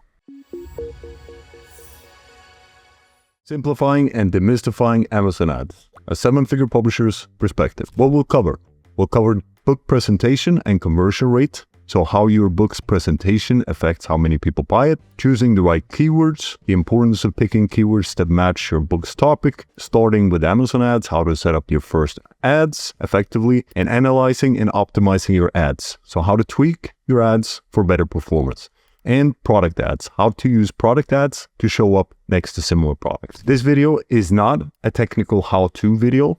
This video won't show you step-by-step where to click to set up your ads. It's not about specific tools. We won't be diving into specific software beyond general recommendations.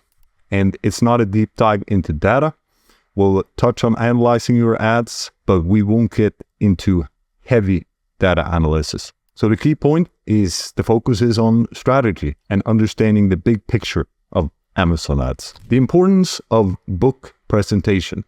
So the book presentation, that is how your book appears on the Amazon website. So that means the title that you choose for your book, the niche it is in, the cover, description, A+, and reviews. The conversion rate, that is the percentage of people who buy your book after clicking on an ad. So for example, if 100 people click on your ad and 10 of them buy, that's a 10% conversion rate. So the key point here is that a strong presentation leads to a higher conversion rate, which means more sales from your ad. Monitoring your book's performance. So use tools like Publisher Champ to see how well your book is converting, how many people are buying it after seeing your ad. So the goal is to have a conversion rate of at least 10%. And if it is lower than that, then look at the presentation of your book. So see if you can do something with the cover or description, A+ content, etc. The role of keywords in Amazon ads. Some keywords are words or phrases people type into Amazon when they're searching for a book. The importance is that the keywords you choose help Amazon show your book to the right audience. The more relevant the keyword, the better your ad will perform. Example, a potty training book should use keywords related to potty training, not something unrelated like financial accounting. Matching keywords to book appeal. Broad appeal example. So for example, if we have a book such as Can't Hurt Me by David Clavius, then relying on solely Can't Hurt Me as a keyword is not very effective. So in those cases, we want to break down what is the book about. So for example, it's about self-discipline, it's about mental toughness. So then we choose those keywords even though they aren't used in the title. Now, a specific appeal example is when you have, for example, a book about a specific grill. So for example, instead of using a keyword such as cooking for your Amazon ad, then use the specific keyword for that exact grill, because not everyone who searches for cooking will have that grill. That is the difference between broad appeal and specific appeal. So depending on where your book lands, for example, if it's more on the broad appeal, then you might want to adjust your Amazon ad strategy based on that. And if it's more specific, then you will adjust your Amazon ad strategy based on that. Setting up your first ads. So the focus is to start with fewer, more specific keywords to clearly tell Amazon what your book is about. That is a common strategy. And the bidding is bid higher on these keywords to get your ad shown more, but be careful, it can be expensive if your book's presentation isn't strong. And then the common strategy is to broaden the reach. Once you've gathered some sales and can see which search terms are converting well, then you'd broaden your reach by adding more keywords or running automatic ads. Now, some publishers, they start broad and then they narrow down the keywords that perform well. The downside of this is that Amazon might get a little bit confused at first what your book is about. But if the title and subtitle is clear, my guess is that Amazon will figure it out fairly quickly. Now, starting with the lower bid is recommended if you choose to go this route, because if you're showing up for a somewhat related keyword, then the click-through rate and the conversion rate will most likely be lower. So, because people aren't specifically looking for your book. However, this strategy can work, especially if your book has a more wider appeal. Fine-tuning your ad strategy. So ACoS, advertising cost of sales. This shows how much spend on ads compared to how much you make in sales. A lower ACoS means better profitability. So based on the ACoS, you can adjust your bids. So for example, if your ACoS is too high, let's say you have a target ACoS, you want to have an ACoS of 40%, then try to lower or increase your bids depending on where you fall. So for example, if you have a very low ACoS, but you're not spending a lot, you're not making a lot of sales, then consider increasing the bid until you get to a sales number that you're happy with. And if it's the reverse problem that your ACoS is too high and you're spending too much, so then lower the bids for your keyword with around 5 to 10 cents at the time, wait a couple of days and then go back and analyze, did it make a difference? Most likely it did. And then you can continue to fine tune it that way. The daily budget, set a daily budget that you're comfortable with so you don't overspend. Product ads. These ads let you show up on the pages of other books. So you want to target books that are similar to yours because people who are interested in those books are the most likely to click on your ad and buy your book. So the goal is to increase your chances of getting more clicks and sales by showing up next to the right books. Advanced tactics. Of course, there are more in-depth strategies. So for example, you can add negative keywords. When you've gathered some data, you can see, okay, these keywords don't perform. I'll add them as a negative keyword to make sure that Amazon doesn't show me for these keywords. And then you have search terms. For example, you can click and see on the keywords which search terms your book is converting for. And then you can choose to scale those specific search terms. And then you have ad types. So you can, for example, add one ad with broad match and then one ad with exact match.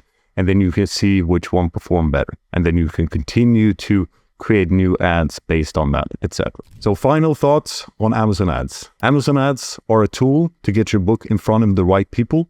For them to work, your book's presentation needs to be strong and your keywords must be relevant. Ongoing process. Keep testing, optimizing, and adjusting your strategy to improve your results. So that's what I have for you today. I've been getting many requests to give my 2 cents on Amazon ads.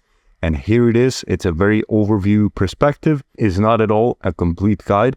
And I understand that. Maybe I will do a video in the future where I analyze. We're in the process of doing that. So we're analyzing all the ads and seeing if we can find some commonalities amongst them. And I think that would be a very interesting video to watch. So make sure to subscribe for more videos like this. Thanks for watching. See you in the next video. For even more lessons on self-publishing, check out the free Skool Community. There you'll also find resources mentioned in this video, such as the niche Excel sheet. Link in the description.